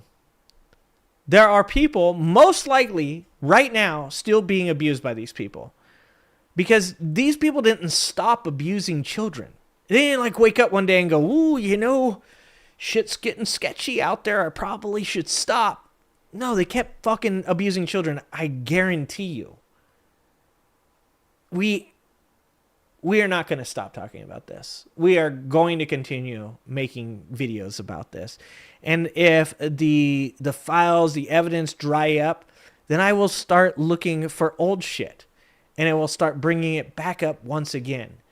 because we're not going to stop talking about this. Well, I could get gulagged. If I get gulagged, that's going to be an issue. I still hope that I get a super sweet gulag friend like Adam. I hope Adam Mockler is my gulag mate. All right, so let's watch some videos. Oh, I almost forgot about this one, guys. We can't not watch this one because this was on the docket. I know you guys have probably seen a bit of this already, but if you haven't seen it, this is going to be fun for you. Are you guys ready for this one? Are you guys ready to see a drunk ICE agent just completely just fucking attempt to get out of a ticket, to get out of drunk driving, he's got his kids in the cars, guy. This guy has his kids in the car. And it's always a confession. Every accusation with these people is a confession. The immigrants are bad. The left is bad. Everything that they do, they're evil people. They hate children. All that stuff. It's always a confession. So, this is an ICE agent who is being arrested for drunk driving and nearly killing his little kids, and others tries to stop the arrest by racially profiling the officers arresting him. First of all, bold strategy, Cotton. We'll have to see how that works out for him. Amazing to watch the courtesy given to him as he is belligerent and uncooperative. So let's watch this video and let's talk about this. That's the Colonel. Colonel, don't mean shit to me. Okay, well. If you can't hear him, he says, the Colonel don't mean shit to me. So he's already like got this condescending, like, I don't give two shits. You don't know who I am. Do you know who I think I am? I'm federal. Okay. I'm trying to get home. I got my boys with me. Who do you work for? DHS. Do you have your ID with you? No, I don't. Okay. But if I called them, they'd verify that you're a 100%, department. bro. Okay. You don't have. He said 100%, bro. 100%, bro. In what world do you get away with this? Only being a white dude that works for the government, do you think that you could get away with this shit? Have any type of credentials or anything that say you're DHS? Not on me, no. Okay. All right. I would bring my weapon with me if I'm. Okay, but you don't have any weapons on you right now? No, I don't. Okay, so what I want to do, I want to talk to you away from the kids. So I'm going to ask you to step out of the car, and we're going to walk back to the back of your car, okay? Are you fucking serious right now? Yeah. In what world would you believe that you could say to a police officer that just pulled you over, are you fucking serious right now? If I was that police officer, I'd be like, are you fucking serious right now? Yes, sir, I am. And good on this police officer. Good on this police officer for being like, yeah, no, fuck you, get out of your car. You know what? Call my supervisor. Okay. Do you want to do the exercises or no? I'll do it. But you know what? What's homeboy doing down there? You know, guys, come on. Make sure we all sit because we're inside of the water. You don't want to get hit. You don't want you to get hit. That's why I'm trying to do the exercise. That way we can move on. Are you Haitian? That's nothing to do with my wrist, buddy. My question was, are you Haitian? Bro. Like, this is like how to not get out of a ticket. If this man was any other color, this man is done. He's on the ground. He is tased. There is a person with a knee in his back punching him in the back of the head because that is what they do to brown people. If it was this Haitian brother right here that was on the other side of this man would have already been handcuffed and tased. It doesn't matter. It doesn't matter where he's from. Okay. He said, yeah, it does. Look, man, I really need you to do the exercise. If you don't do it, then I'm going to say that you're refusing to do the exercise. I get it. You need a minute. I gave you a few minutes, okay? How crazy is that? That they're literally just like sitting there going like, all right, man, well, you know, you think you could please do it for us? Could you be cool and just like do the things? Hey, but let me talk to your supervisor. Not right now, sir. Yeah? If you're a cop, whatever. I'm fucking law enforcement, Okay, dude. then stop talking and sit in the back of the car and stop. Stop this. Come on, let's go. Stop this. What about my kids? We're gonna take care of it. No, But I'm first not I need- going in there. Let me talk to your supervisor. Again, you can talk to him in a second. Nope. Not going in there without my supervisor. Okay, let's go to the other side. Come here. How insane is this? By the way, fucking karma. Fucking hyper ironic that an ICE agent is super concerned about what's going to happen with his kids when he gets taken away. Considering that these people have literally been fucking taking parents while they're waiting for their kids at the school. Like, there are kids coming outside thinking their parents are supposed to be there to pick them up, and ICE has taken them. How fucking insane is this? Come on, man. Don't pull against me. Let's go. I'm not moving, bro. Dude, he would have been thrown on the ground already. If he was any other color, this dude would have been thrown on the ground. And this cop is saying, don't pull on me. Like, they do not react in this manner to anybody else. Fucking do this. Lane. Okay, I'm gonna... Hey, come on, buddy. We're not doing this, man. Come on, let's go. So you guys are fucking shut. Come on. What did Trump say? Hit their heads on the top of the vehicle a couple times on the way in. I'm in support of Donald Trump's comments for this guy right here, just bouncing his dome a couple times, on accident. I'm not saying they should do it on purpose or anything. Put your feet in. Stand up. Stand up. Come on. Stand up. Put your feet in it. No. Man, Put don't be your a feet kid. in. Come on. Stop. Where? He said, "Don't be a kid." That dude said no. Where are my kids? Stand up. Put your feet in. What? Put your feet in. Put your feet in. You don't want to make this worse already. Come on, man, let's go. You gotta sit in the car, You're man. going to jail for DUI, which is a misdemeanor. If you don't cooperate, you go to jail for resisting. You're the one who makes it worse. Come on, put your feet in, buddy. All right, your kids will be fine. This will pass. Listen to me. No, sir, not on. Bro, your kids are safer with these police officers. You are literally driving drunk on what looks like a freeway. Your kids are better off with the police officers. Come on, let's go, man. We gotta sit down, Scott. God damn you guys. The guy in the white shirt. How crazy was that? How crazy? And what is it like when people say, like, oh, there's no systemic racism. Oh, like, what is this white privilege that you talk about? And a lot of times I'll tell you that white privilege, being a white man that grew up extremely poor, has less to do with privilege and a lot more to do with the lack of obstacles, right? I'll be the first person to tell you that. That right there is white privilege. That is white man privilege, to be fucking honest with you. Is there is only one group of people in this fucking country, or any country, that is ever going to have that type of interaction with the police and not get thrown on the fucking ground, punched in the head, and tased. And that's white dudes. I've told you guys this story before. I'll tell you it again in case you've never heard it.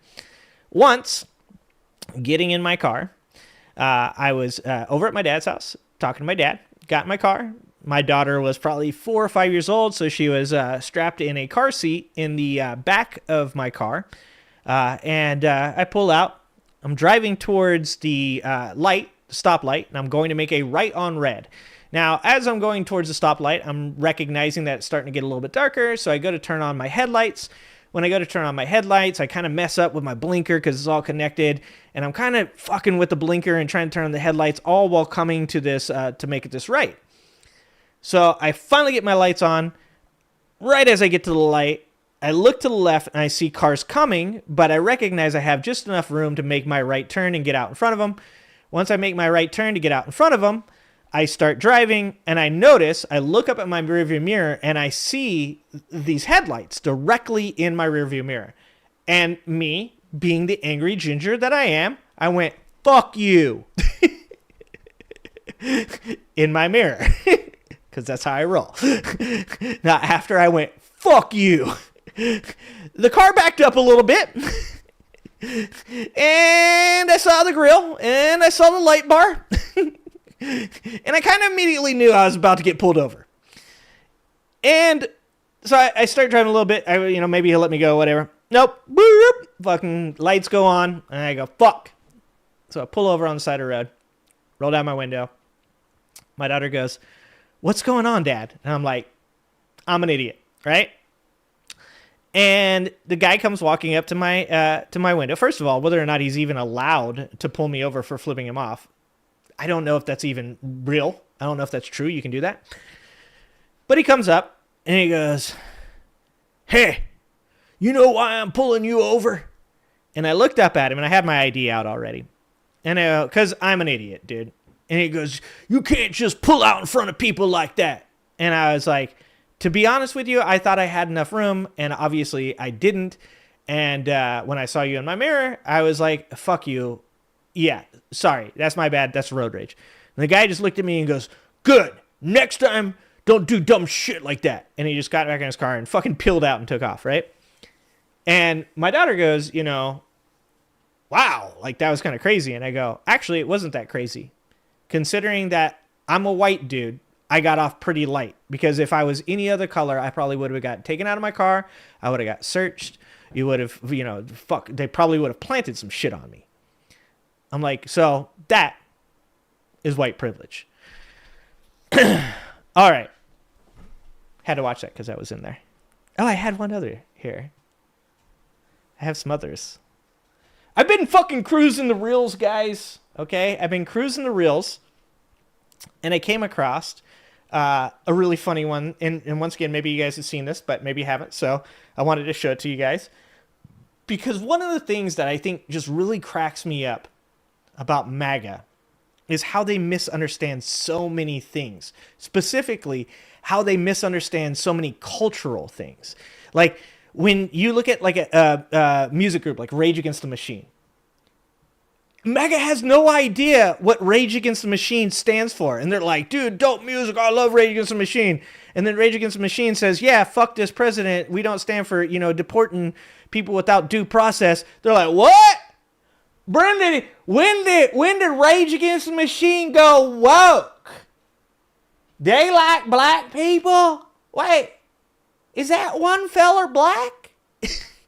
Like, it just, Green Day comes out and they're like, wait, this punk rock music is saying that they don't like the fascist president. I don't like Green Day anymore. Bruce Springsteen is not a patriot. Born in the USA wait, he's chastising the government for taking advantage of soldiers and middle class people? I'm a bootlicker. I like that. And it just cracks me up. It really just like the consistency in which MAGA gets things wrong is actually quite fucking impressive. And so I came across, oh, thank you for the $1.49. Thank you, Tony. I appreciate that. And the dope ass cat sticker. So I came across this while I was scrolling the other day, and I was like, this is exactly what I'm talking about. So for those of you that know, Archie Bunker's character wasn't supposed to be a good thing. Archie Bunker's character is supposed to be absurdity. You're supposed to laugh at it, not because you're a hateful human being, but because it's absurd. Because the things that he says are so fucking out of this world that you're like, oh, this is one of those people. This is the kind of guy you go, he was a product of his time. You don't say this guy was a product of his time in like a good way. You're literally saying this dude is racist because he grew up with a bunch of other racist people, thus he's racist. In some way, it's making an excuse for it, but it's not exactly just letting it off the hook. And so I thought this was really awesome to watch, and this is an older video, but it very much speaks to all the dumb things that MAGA supporters believe about like the music that I was talking about, or characters that are playing. The Boys is a great example of it. They're like, Homelander's kind of cool. Like, you're not supposed to like Homelander, bro. You are supposed to laugh sometimes. You are supposed to see some of the shit he does and go, wow. God damn, he just sawed that dude in half with lasers. But you're not supposed to be a fan of him.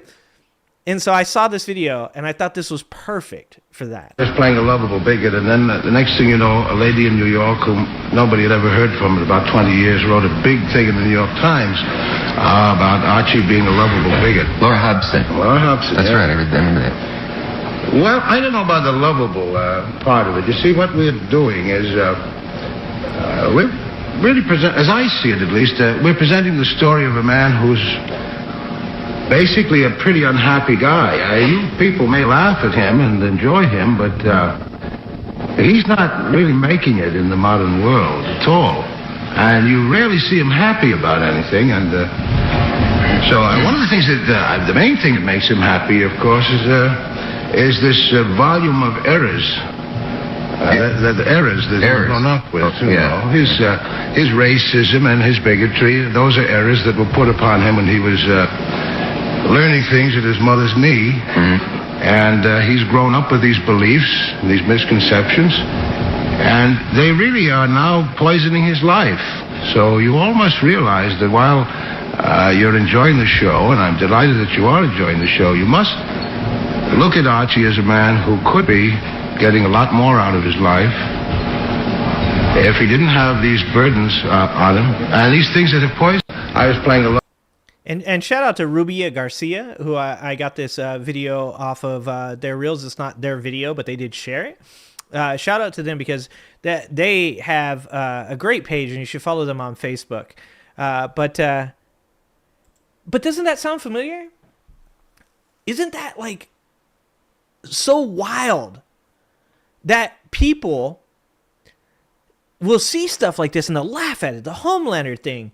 They won't realize that Rage Against the Machine is making music about raging against authoritarianism and fascism. They can literally see these things. And this is why I say this, like that they're broken, that you can't fix these people. It's because the answer to why they're so unhappy is literally right in front of their faces. And instead of going, holy shit, I think that's me, they go, ha, that's funny. And we all know why. I love the poorly educated. Because he loves the poorly educated.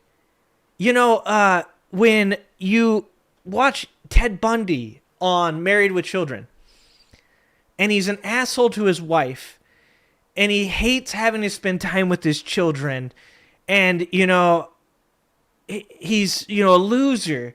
You're not supposed to worship that character. And that's why the guy that played Al Bundy, did I say Ted Bundy? I might have said Ted Bundy. And that's why when the guy who played Al Bundy came out and told MAGA that they are all garbage human beings, it blew their fucking mind.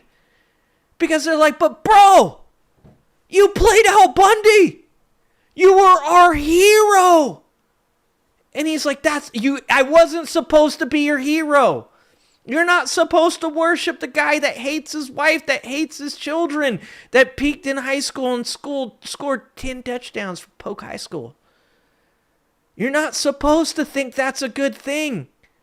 You're supposed to laugh at it because it's absurd. You're not supposed to laugh at it because you're connected to it, because you relate to it. There's a whole fucking genre of that. You know, what's it? Rodney Dangerfield. Take my wife. You know, take my wife. It was supposed to be funny.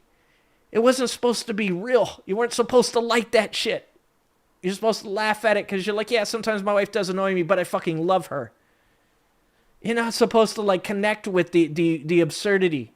You're supposed to see that there's something in it that is relatable, but you also respect the fact that it's absurd, that it's taken to this level that you've never experienced because you don't hate your wife.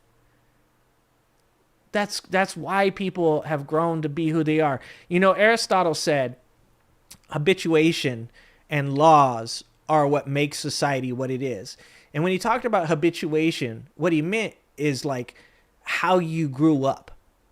And in this country, we have a real issue with the fact that parents have been overworked for so long that there's no time to spend with their children. And then, you know, these children that are now parents were also raised at the knees of racists and bigots. and were raised at the knees of misogynists and domestic violencers and people that had just like this complete misconception of what a family should be. And that now they're not even raising their kids anymore.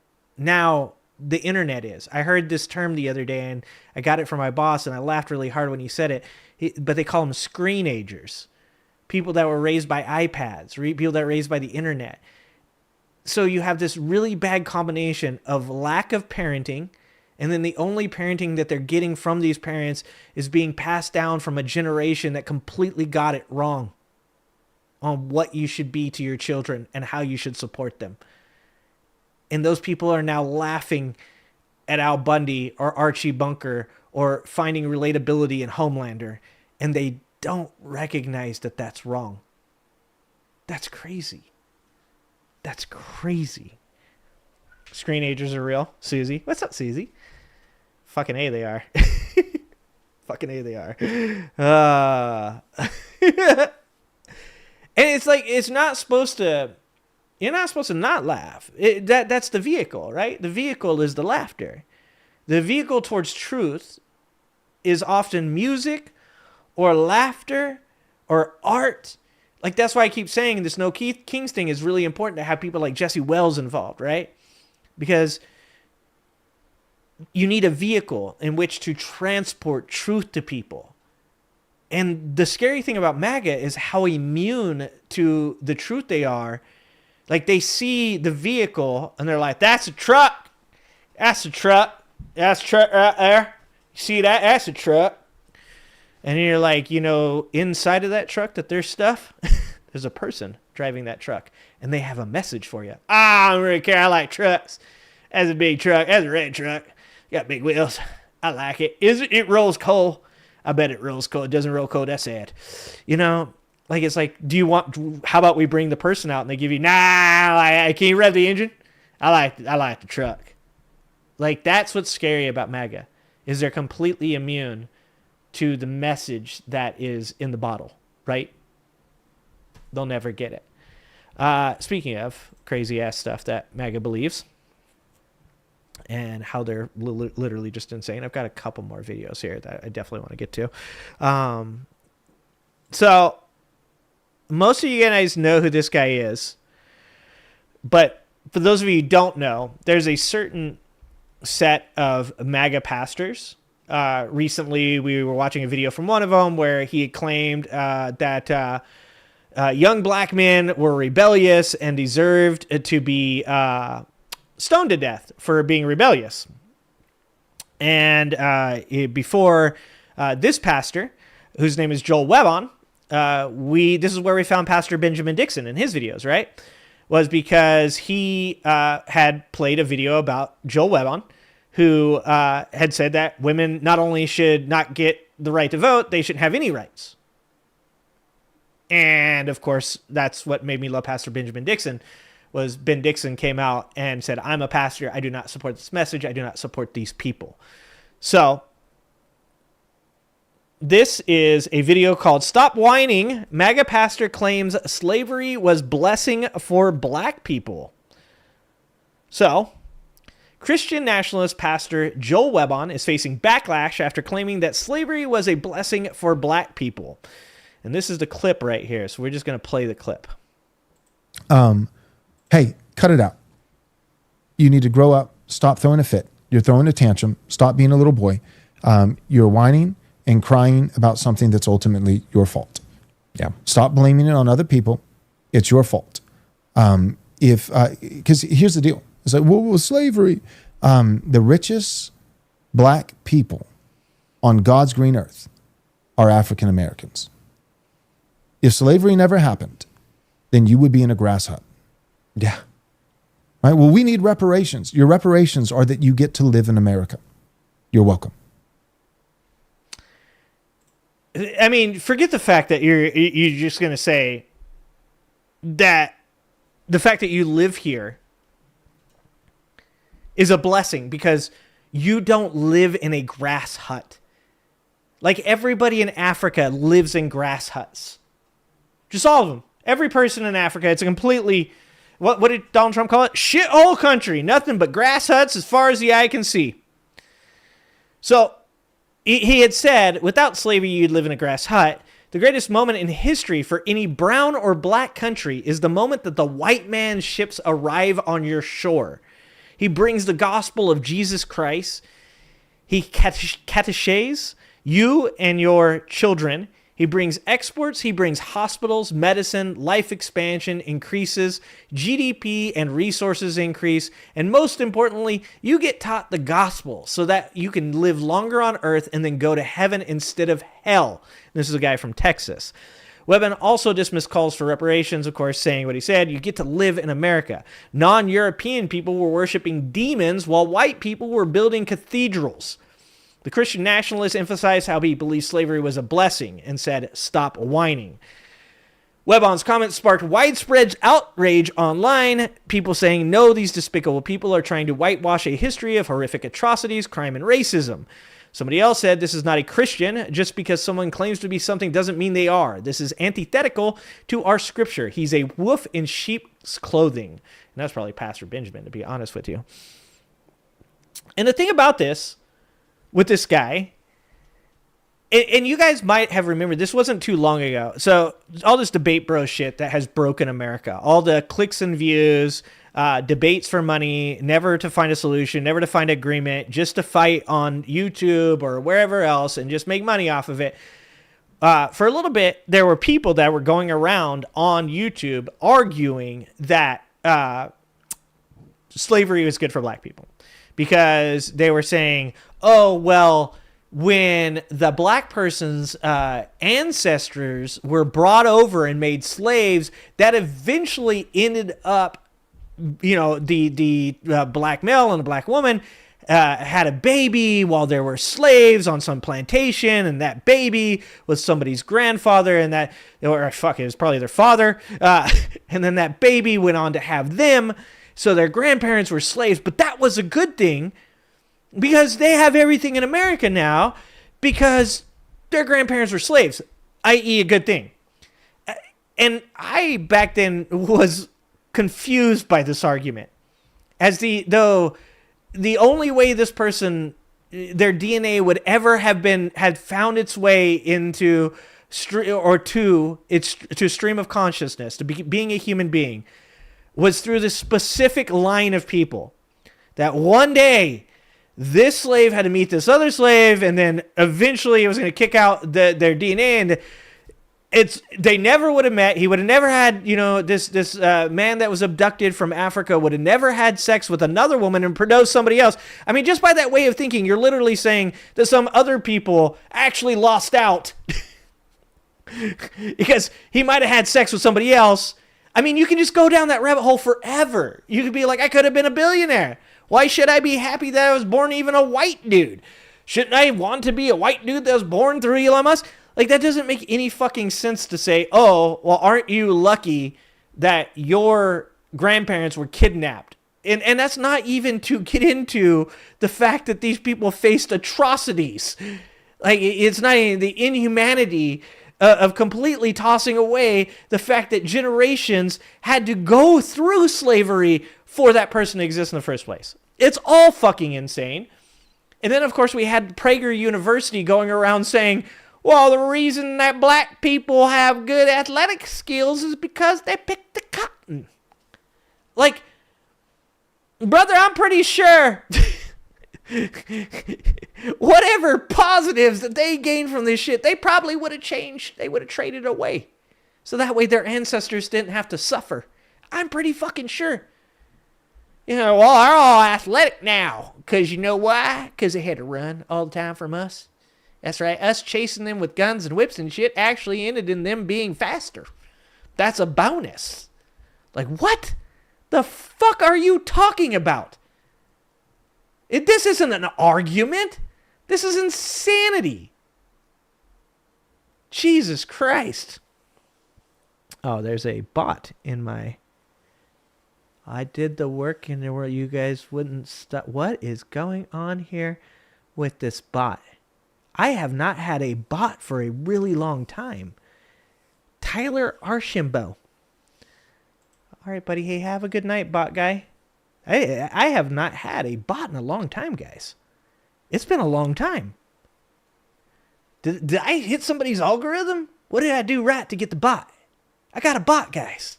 I got one. I usually get bots over on Twitch, though. I get my bots over on Twitch, never on YouTube. YouTube's actually done a good job about that. So speaking of some of the stuff that's going on right now, I wanted to watch this. How many of you guys are wrestling guys? How many of you guys are wrestling guys? And girls. Okay, when I say guys, I just want everybody to fucking know that I mean everybody, okay? Don't get mad at me. Don't go ultra feminist on me and be like, fucking, you have to say guys and girls, okay? When I say guys, that's an ambiguous term. It's like saying dude or bro, all right? So when I'm asking all of you. How many of you people are wrestling fans? Because I'm going to tell you a story. I have not been a wrestling fan since I was probably 13 years ago. So we're talking about 30 years ago. Mitchell, you're not. Merton, when you were a child. Yeah, me too. So my knowledge of wrestling goes back pretty far. Okay? Pretty far. Fem guys, all guys, girls. All guys is just 100% all inclusive. Okay? All inclusive. Bro. Okay. No from Mountain Bike. We got no from Talia. Okay. So most of you guys might not know who I'm talking about. Skelts probably know. What do I mean, you people? I mean, you people. Oh, you know I'll go there. So a long time ago, I was working at 7-Eleven. When I say a long time ago, I mean 28 years ago. I was working at 7-Eleven in Bakersfield. And first of all, I know you guys are going to call me a liar because you're going to be like, a white guy working at 7-Eleven? 100%. It did happen. In fact, my buddy Kassan, who is Arabic, was like, how did you get a job from my people? And I was like, I've got secrets, Kassan. I've got secrets, and I'm not going to show them to you, okay? But anyways, I worked at 7-Eleven, and I was at the register. And while I was at the register, a bald white man, I had hair back then, and it was red, guys. A bald white man walked into my 7-Eleven while I was waiting on some customers. He had a fanny pack, some jean shorts, and the biggest calves I had ever seen in my life. I mean, this man's calves were the size of my quads. And I was like, okay, that guy's huge. And he kind of wandered up. He smelled like alcohol. He was obviously drunk. His entire fucking head and face were red. And he said to me, hey, we're headed to San Jose. Well, how did I get there? Because this is before cell phones, guys. So you got to go back 28 years. There are no cell phones. I took one look at that man's arms and calves, being an 18-year-old skinny ginger. And I was like, I'm going to go ask somebody else because I don't want to give this guy the wrong directions. So I went in the back. And I found this young lady that I knew would be all too happy to talk to a muscled up, bald white guy. And I was like, hey, there's a guy out there, and he wants to go to San Jose, and I'm not good with directions. And she's like, oh, okay, I'll go talk to him. She walks out there. She walks back to me a few minutes later, and she goes, that's fucking Stone Cold Steve Austin. And I was like, is he cool? Is he famous? And she's like, hell yeah, he's famous. Oh my God, he's like the coolest. And I was like, well, I'm glad I didn't tell Wrestler Bro the wrong directions. Don't want him to come back and murder me, okay? I walked into the store to get another peek at Stone Cold Steve Austin. And at that point, a man with curly brown hair, a scruffy beard, a dirty white shirt, and some brown sweatpants walks up to me and goes, hey man, you guys got like single serve ice creams? And I was like, that's Mankind. That is Mankind. I was like, I know who the fuck this guy is. This guy has a fucking sock thing, and he sticks it in people's mouths as a special move. Holds them down and shit with the sock guy. He's weird as fuck. He's also known as Cactus Jack. Okay? Then he bought an ice cream. That's the end of that story. They did not come back. Luckily, the directions were correct. So his real name is Mick Foley. And recently, Mick Foley has been speaking out about Donald Trump. And I was like, here's a video of Mick Foley talking about Donald Trump. Dude Love, that was another one of his names. You are correct. Dude Love as well. He was Dude Love, which was a great hippie character. And I was like, I wanted to watch this video. So I actually watched this video. I watched the first few minutes of it. And it's a very different video, guys.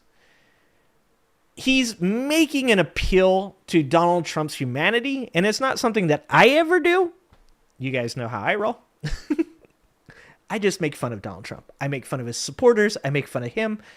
But as I've told you guys many times before, just like the military has the Army, the Navy, the Air Force, the Marines, any group, any country, any group of people, you need to have people that work in different lanes and try different tactics to accomplish the same goal.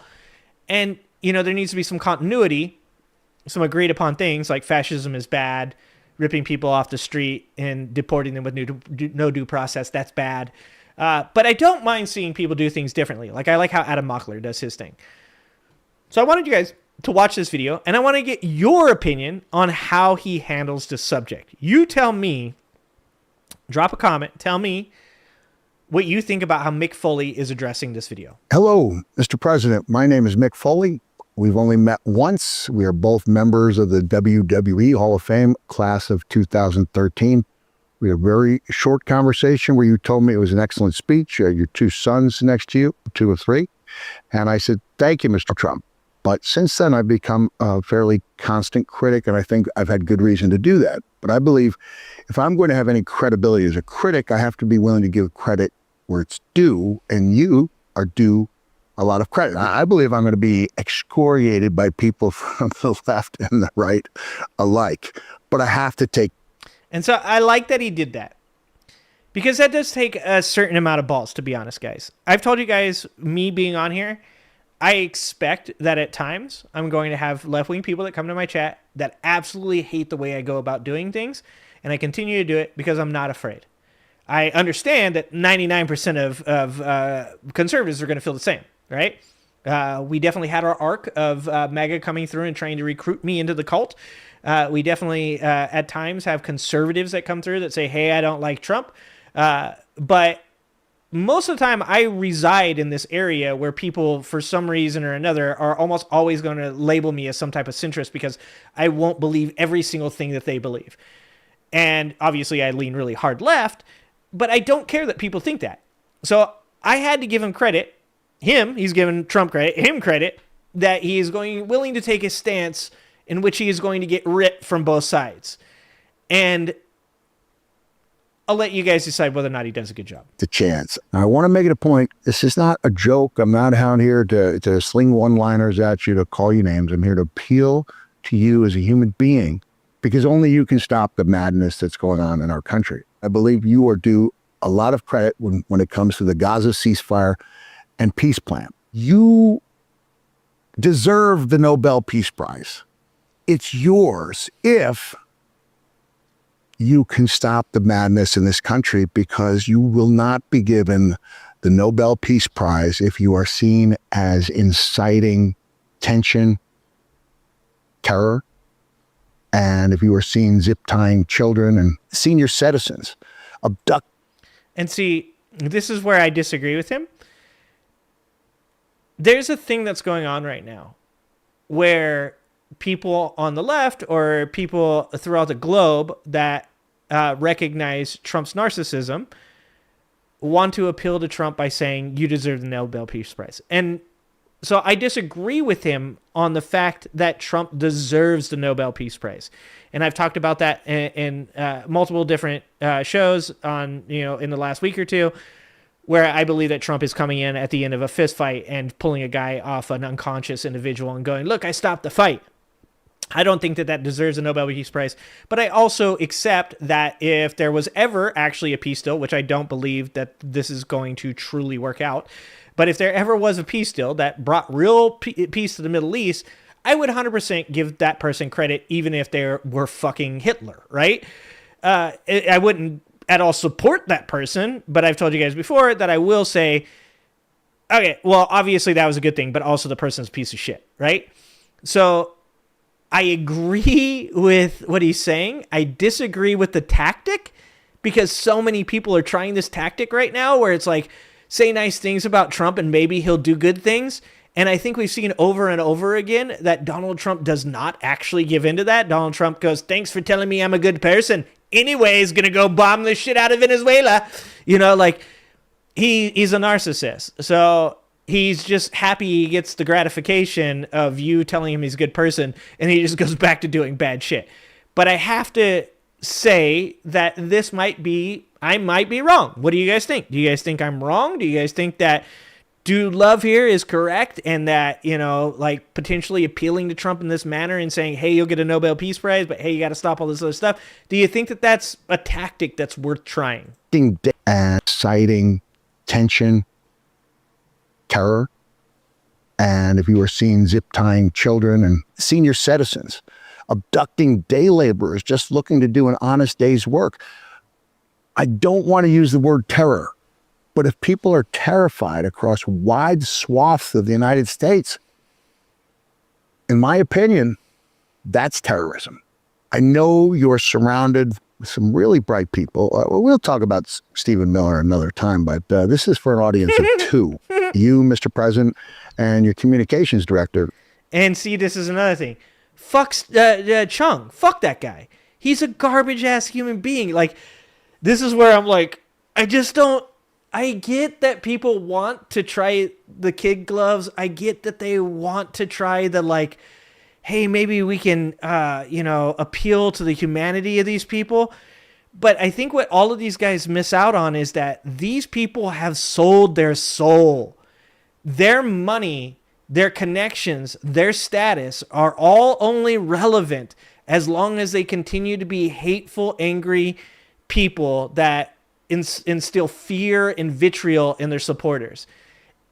What's going on with Stephen Chung, whether it's for money or whether it's because he's a fucking shitty human being, doesn't even matter anymore because he has a connection to those things that pay his rent. I've said it a bunch of times now. If Trump dies tomorrow, if he has a Big Mac-induced cardiac arrest and Stephen Chung is left to fend for himself, he is fucked. He better hope J.D. Vance and Curtis Yarvin and Peter Thiel and all those guys feel like they owe him something. Because they are not just elbow deep, they are up to the shoulder in the asshole of fascism. And you don't just get to pull your arm out and be clean. You're coming out with fucking fascist turds all over your hands, and you stink like fascism from this point forward. And everybody's going to know you do. And I am all about providing roads to redemption to people, but that's going to be a fucking tough one to give. Stephen Chung. Stephen Chung. I know you're good with the one-liners. Let's face it, you got a lot to work with. You're the missing ear, missing teeth. Now, I know that you are a wrestling historian. And like you, I was the fat kid in school who grew up to be the fat guy. We both know what it was like to be teased on the playground as children. But I don't know what it was like to be you as a first-generation Chinese American. I imagine you went through some pretty tough stuff, but now you've become the bully that you used to despise. I'm 60 years old. I'm old enough to remember my parents driving me to JFK Airport to see the POWs from the Vietnam War come home because my father, as a basketball coach, had coached Tiger Turner. Now, with all credit and admiration to those who protested the Vietnam War, many of whom cut their hair and became conservatives, that's not what turned the tide at home. What turned the tide is when the boys from the neighborhood started coming home in boxes. All of a sudden, it wasn't about a war over there. It wasn't a situation with them. It became a situation about us. It hit home to me because as of now, I know someone who has been affected. Not going to name names, but he's a big dude, tough dude, strong dude, married into an immigrant family. He came home to find that his mother-in-law was gone. That's crazy. And look, like my dude right here, Mankind, he has a big heart, and I can appreciate that. And I don't want people to stop having big hearts. I don't want people to stop caring and having empathy. I don't want people to stop wanting the best for everybody. As I saw AOC say the other day, I don't want to be a politician for Democrats. I want to be a politician for all people. I don't want just Democrats to have health care. I want MAGA to have health care too. I love that about these people. And that's why I will never disavow or disown these people, even though I think they are wrong. Even though I think the way that they go about this, that this is going to fall on deaf ears. I still will not disavow or disown people for caring. And I don't think anybody should. I just disagree that this is effective. But to say something like that, to say a man came home to find that his mother-in-law had been deported, to put yourself in that person's shoes and to just think about what that would be like, to not know where she is, to not know whether or not she's healthy. People have died in these detainment centers. To not know whether or not she's going to be sent to CCOT or whether or not she's going to be deported to a country she's never been to in her life. That awakens an anger inside of me, a part of me that wants to be more proactive, more aggressive, to be even stronger, because I hate bullies. I bully bullies. There is only one guaranteed way that you will make me do something that I will 100% regret and find myself inside of a jail cell, and that is to bully somebody in front of me. Because there's just a part of me that grew up in this way that says, yeah, you can bully them. Can you bully me? Because I'm a whole lot different than most people. I grew up a lot fucking different.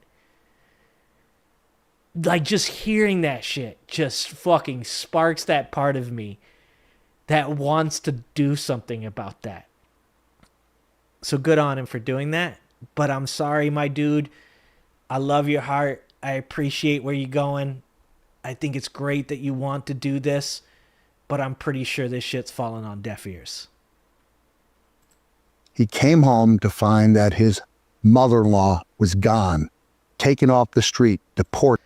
He doesn't support Trump mountain bike. That's the thing, is he's had a lot of other videos where he has been critical of Donald Trump. He's trying to do something differently. And this is why I said this. This is why I say mountain bike. This is why we can't disavow people based on one thing. This is why you can't like kick people out because of one thing, right? Is the greater body of this man's work has been good, right? The greater body of this man's work has been critical of Donald Trump. And for him to say, hey, maybe he deserves this Nobel Peace Prize, I don't agree with that. But I don't think that he should be disavowed or disowned based on that, nor should I think he should be called a Trump supporter because of that. And I've said this to people a bunch of times. You guys know my stepbrother, Redonk, who's pretty libertarian. He's not a person that supports Trump, but he says a lot of things that sound libertarian, and people will automatically label him as being a Trump supporter. I myself have been called conservative by left-wing people that come through the chat, that like one person hated that I said that Jordan Peterson's book was actually good for young men, the 12 Steps to Life book. And it legit was a good book for young men. Jordan Peterson, you know, I feel bad for him. He's in the hospital dying or whatever. But end of the day, I said the dude wrote a good book. I didn't say he was a good human being. And that person was like, oh, because you're a piece of shit, white, right-wing conservative. I've seen people in chat multiple times call influencers or content creators that I know to be pro-choice, that I know to be pro-immigrant, that I know to be pro-women's rights, get mad and call them right-wing over one difference in opinion. And I don't think that we should be doing that. I don't like that we do that. I think that people are wrong. People are flawed. People make mistakes. Sometimes people do that out of the goodness of their heart. They make judgments because they don't have it in them to be as aggressive as I can be sometimes. But that's a good thing. The world shouldn't be filled with angry gingers. The world should be filled with a balance of individuals that all fill different lanes. His father-in-law gone in about 5 days' time. He was told, do not post this on social media or we will go after your wife even quicker and deport her, despite the fact she's been in this country since she was 1 year old. They pay their taxes, not so much as a speeding ticket. They're active in their local community and their church. And despite that, their lives are shattered. Now, Mr. President, we're at a crossroads where it seems one of two things can happen in the future of our country. It appears to me as if you're trying to consolidate power, perhaps turn our country into something of an autocracy. And if it does, then you get to rewrite history and you get to be the hero. But if that does not happen, in my opinion, as someone who's worked in 50 states, 37 countries, been around the world a bunch of times, including 2 million miles in an automobile, in my opinion, history will not treat you kindly. But you and you alone have the ability to diffuse the tension, to stop the madness, to halt the terror. You, Mr. President, and you alone have the ability to bring peace to America. You alone, not Stephen Miller, not J.D. Vance, not Tom Hallman, not Kristi Noem. You, Mr. President, the buck stops with you. Mr. President, I want to make it clear, this is something I'm doing on my own. I'm in a rented Airbnb in Nashville. There's no notes in front of me. There's no teleprompter. This is just me looking at the camera, speaking from my heart to you, a fellow human being, a fellow 2013 WWE Hall of Fame member. You and you alone, Mr. President, have the power to stop the madness. Thank you for watching, Mr. President. Thank you for listening. Thank you to whoever it was that brought this piece of video to your attention, because I know you're a very busy man. I don't believe it's going to make a difference, but I would love it if you would prove me wrong. Prove me wrong, Mr. President. So, welcome to an 190 million. Stop it, Voidzilla. Jesus, brother. Why you gotta jump in like that? So the reason I share some of this stuff with you guys is because sometimes you do need to see the other way that people go about it. That's not my way of doing things. That's not. You know, if you're sitting here concerned and you're like, oh, great, Angry Ginger's not going to do things the way he's always done them before, you should know better than that. You should. Because you should have some trust in me. You should have some faith. But you have to recognize, the reason I make you guys watch this stuff is I told you guys before, I don't live off of YouTube paychecks. So when I think it's necessary for you guys to see something, when I feel like it's necessary for you guys to hear something, I just do it. Because I love you guys. I do. I appreciate you guys so fucking much. But at the end of the day, I'm not here to grift off of you. I'm here to try to make a difference. And if I can make a difference, the only way I'm going to do it is by doing hard things, right? And sometimes that means getting us out of our comfort zones so that we can see other people that exist in the same grouping, party, sphere, side, whatever you want to call it. Like I said before, I don't like parties. I hate that people talk about, parties. Parties are stupid. It's people represent values. Parties do not represent values. The reason I wanted you guys to watch that with me is because I want you guys to see that I can watch somebody that I completely disagree with the way he wants to go about doing this, but I can also accept that potentially he might do something that I might not think works, right? Like, if I woke up tomorrow and fucking Dude Love saved the country through an appeal to Donald Trump's ego or whatever else you want to call it, I would applaud it. I would applaud it. And I would also sit up here and say to you guys, I hope that some of the things that I did was also helpful. But I don't need to own the W. I don't need to be right. I don't need for people to pat me on the back and say, your way was the way. What I need is this country to become sane again. What I need is to get people back to a place where we can fucking look each other in the eye when we walk along the street, and where we can pat each other on the back and fucking tell people that you're doing a good job without ever asking whether or not they voted for Trump or they voted for Biden. Donald Trump is a fascist. Donald Trump is an existential threat to America, or an intrinsic threat, really. Because he is something within America that is more than Donald Trump. He is a disease.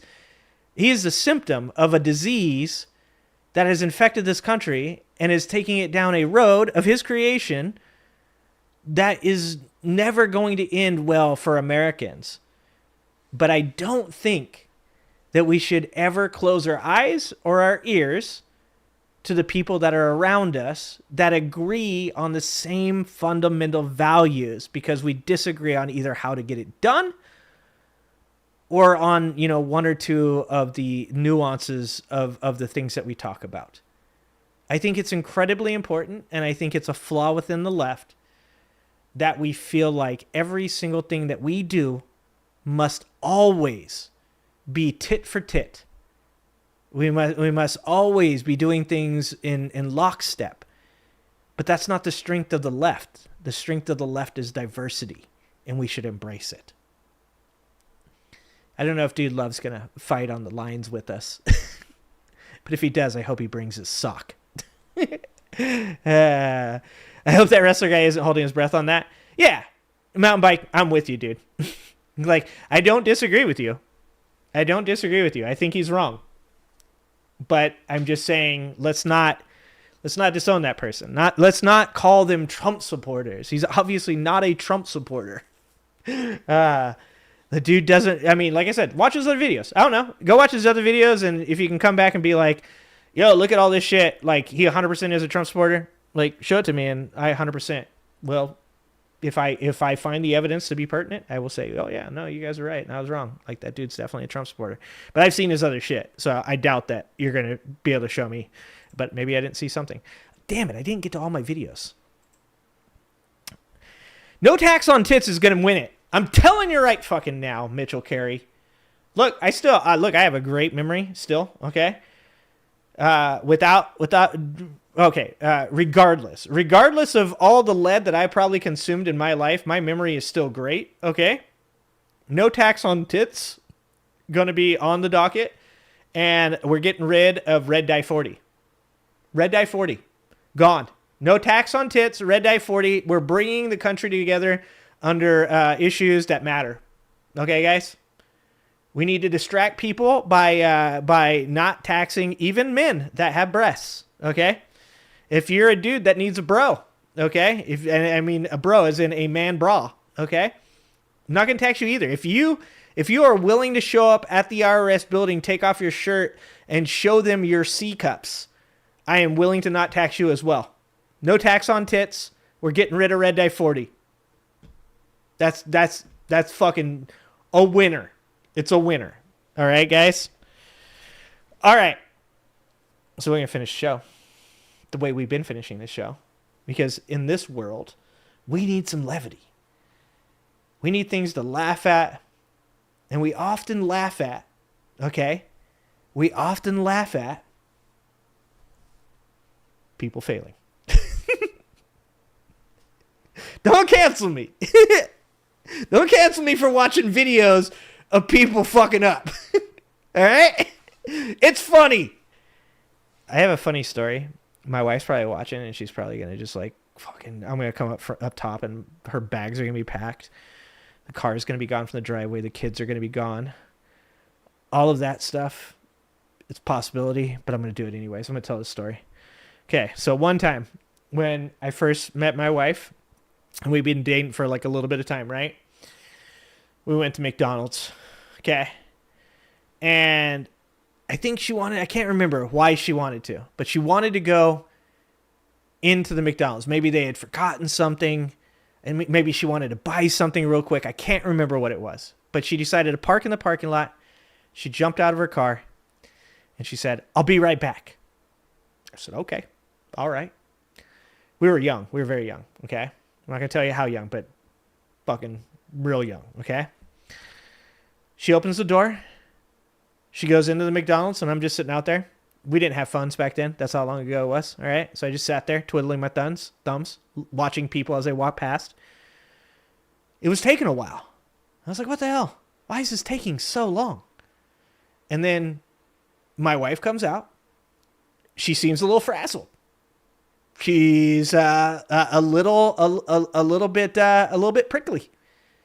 I was like, what took so long? She's like, I'm just gonna ad lib here because I don't remember what she said. None of your fucking business. That's what she said to me. Okay, we're just gonna go with that. That's probably what she said, anyways. Okay, she said none of your fucking business, and I was like, oh, okay, all right. You seem a little upset. You okay? And like, I'm fine. Okay. And I'm looking at her. I'm like, is her knee all scuffed up? Why is her credit card bent? I'm like, that's so weird. And I shit you not, guys. I shit you not, for years, my wife did not tell me what happened. She refused to tell me what happened. And then I can't remember why, but she told me one day that she had went into the McDonald's and there was nobody in line. So she had tried to jump the little chain that, keeps people from cutting the line, and that she had caught her foot on it and eaten shit in the middle of the McDonald's.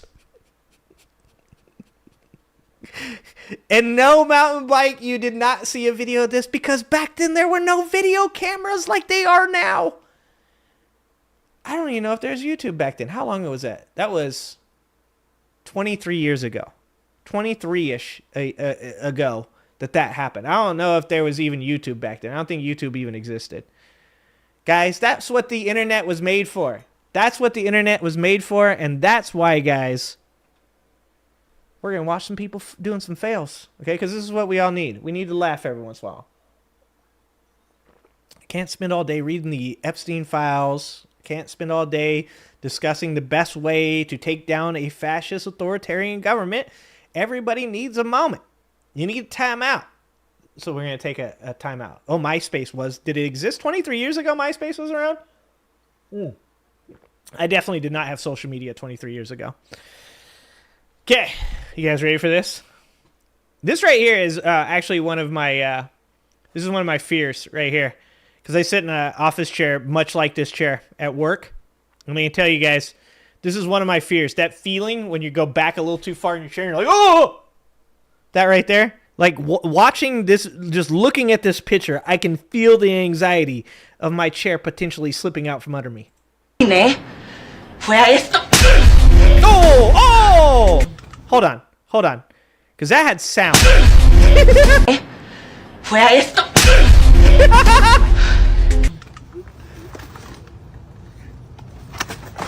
Oh, yeah, that's happened to all of us. That's happened to all of us at least once. Oh! Guys, this is what the internet was for 20 years ago, 10 years ago. This is where we went wrong.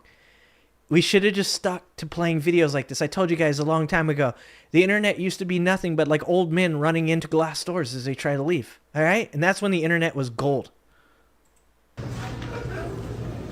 Oh! That's amazing. You know why that's amazing? Because not a lot of people know that those stores do that. So not a lot of people would come into my my store, and at the end of the night, we'd lock the doors and close the automatic doors manually. And so when people had to leave, I would say just push on them, and people would push, which is understandable. Like, I mean, pull them apart, and I should say pull them apart, right? But I'd say, they go, oh, the door's not opening. Yeah, just push on them.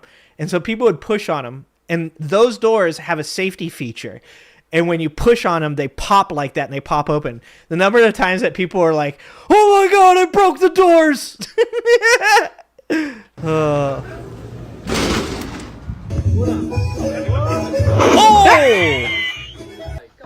I can feel that in my pelvic bone. Oh! Person, that's £200 off for a family of 4. Oh! Fuck!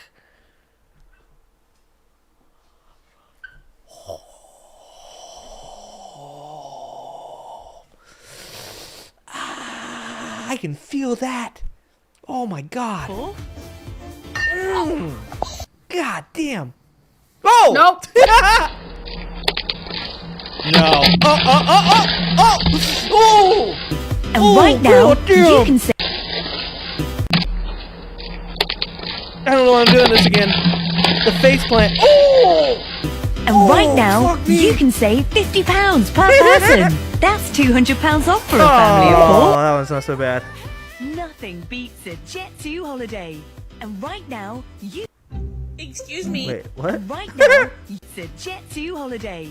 And right now... Oh no, that kid! He was holding a child, guys!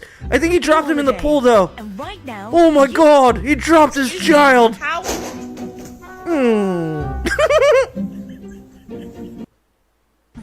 ¿Cuánto por el Kia?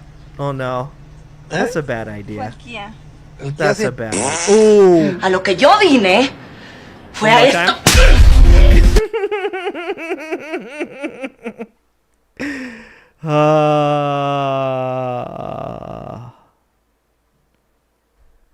All right, guys. Oh, that was good. Guys, you're doing good things. Keep it up. I feel you, Mouselander. I know. I'm just as mad as you are. I'm just as mad as you guys. All right? Don't ever think I'm not. You guys have been watching me for a long time. If you don't think that I'm angry, or you think that I've ever been soft on any of this shit, then you really have never figured out who I am. Because I'm definitely not soft on this shit. And I definitely am angry. Okay? Cat videos are better. Pamela will get cat videos again next week. Okay? Wednesday, cat videos, Pamela. Okay? We'll do cat videos next Wednesday. But the one thing to remember is this is a marathon. It is not a sprint. And as a person that is a very, very angry person and has had a lot of problems dealing with my temper, I can tell you this. Anger does not sustain. Anger drains. There are times and there are places to get very fucking angry and to use that shit in the appropriate way, to use it in a positive and productive manner. But balance is really important. It's just like a cross-country race. Both my kids run cross-country, and I tell both of them the same thing. You need to learn to pace yourself. You need to learn how to both stay in the race and be competitive and have that mile-eating, gazelle-like stride. And then you need to know when it's time to empty the gas tank. Because if you get to the finish line and you still got gas in your tank and you lost, it feels bad. If you get to the finish line and you empty your gas tank, you're a lot happier because you know you gave it everything you got. But you can't sustain a sprint in a marathon. You empty the gas tank when it's appropriate. So stay sane, guys. Keep it together. And this country don't need no fucking kings. All right, guys. Love you guys. Appreciate you guys. And I'll see you Wednesday.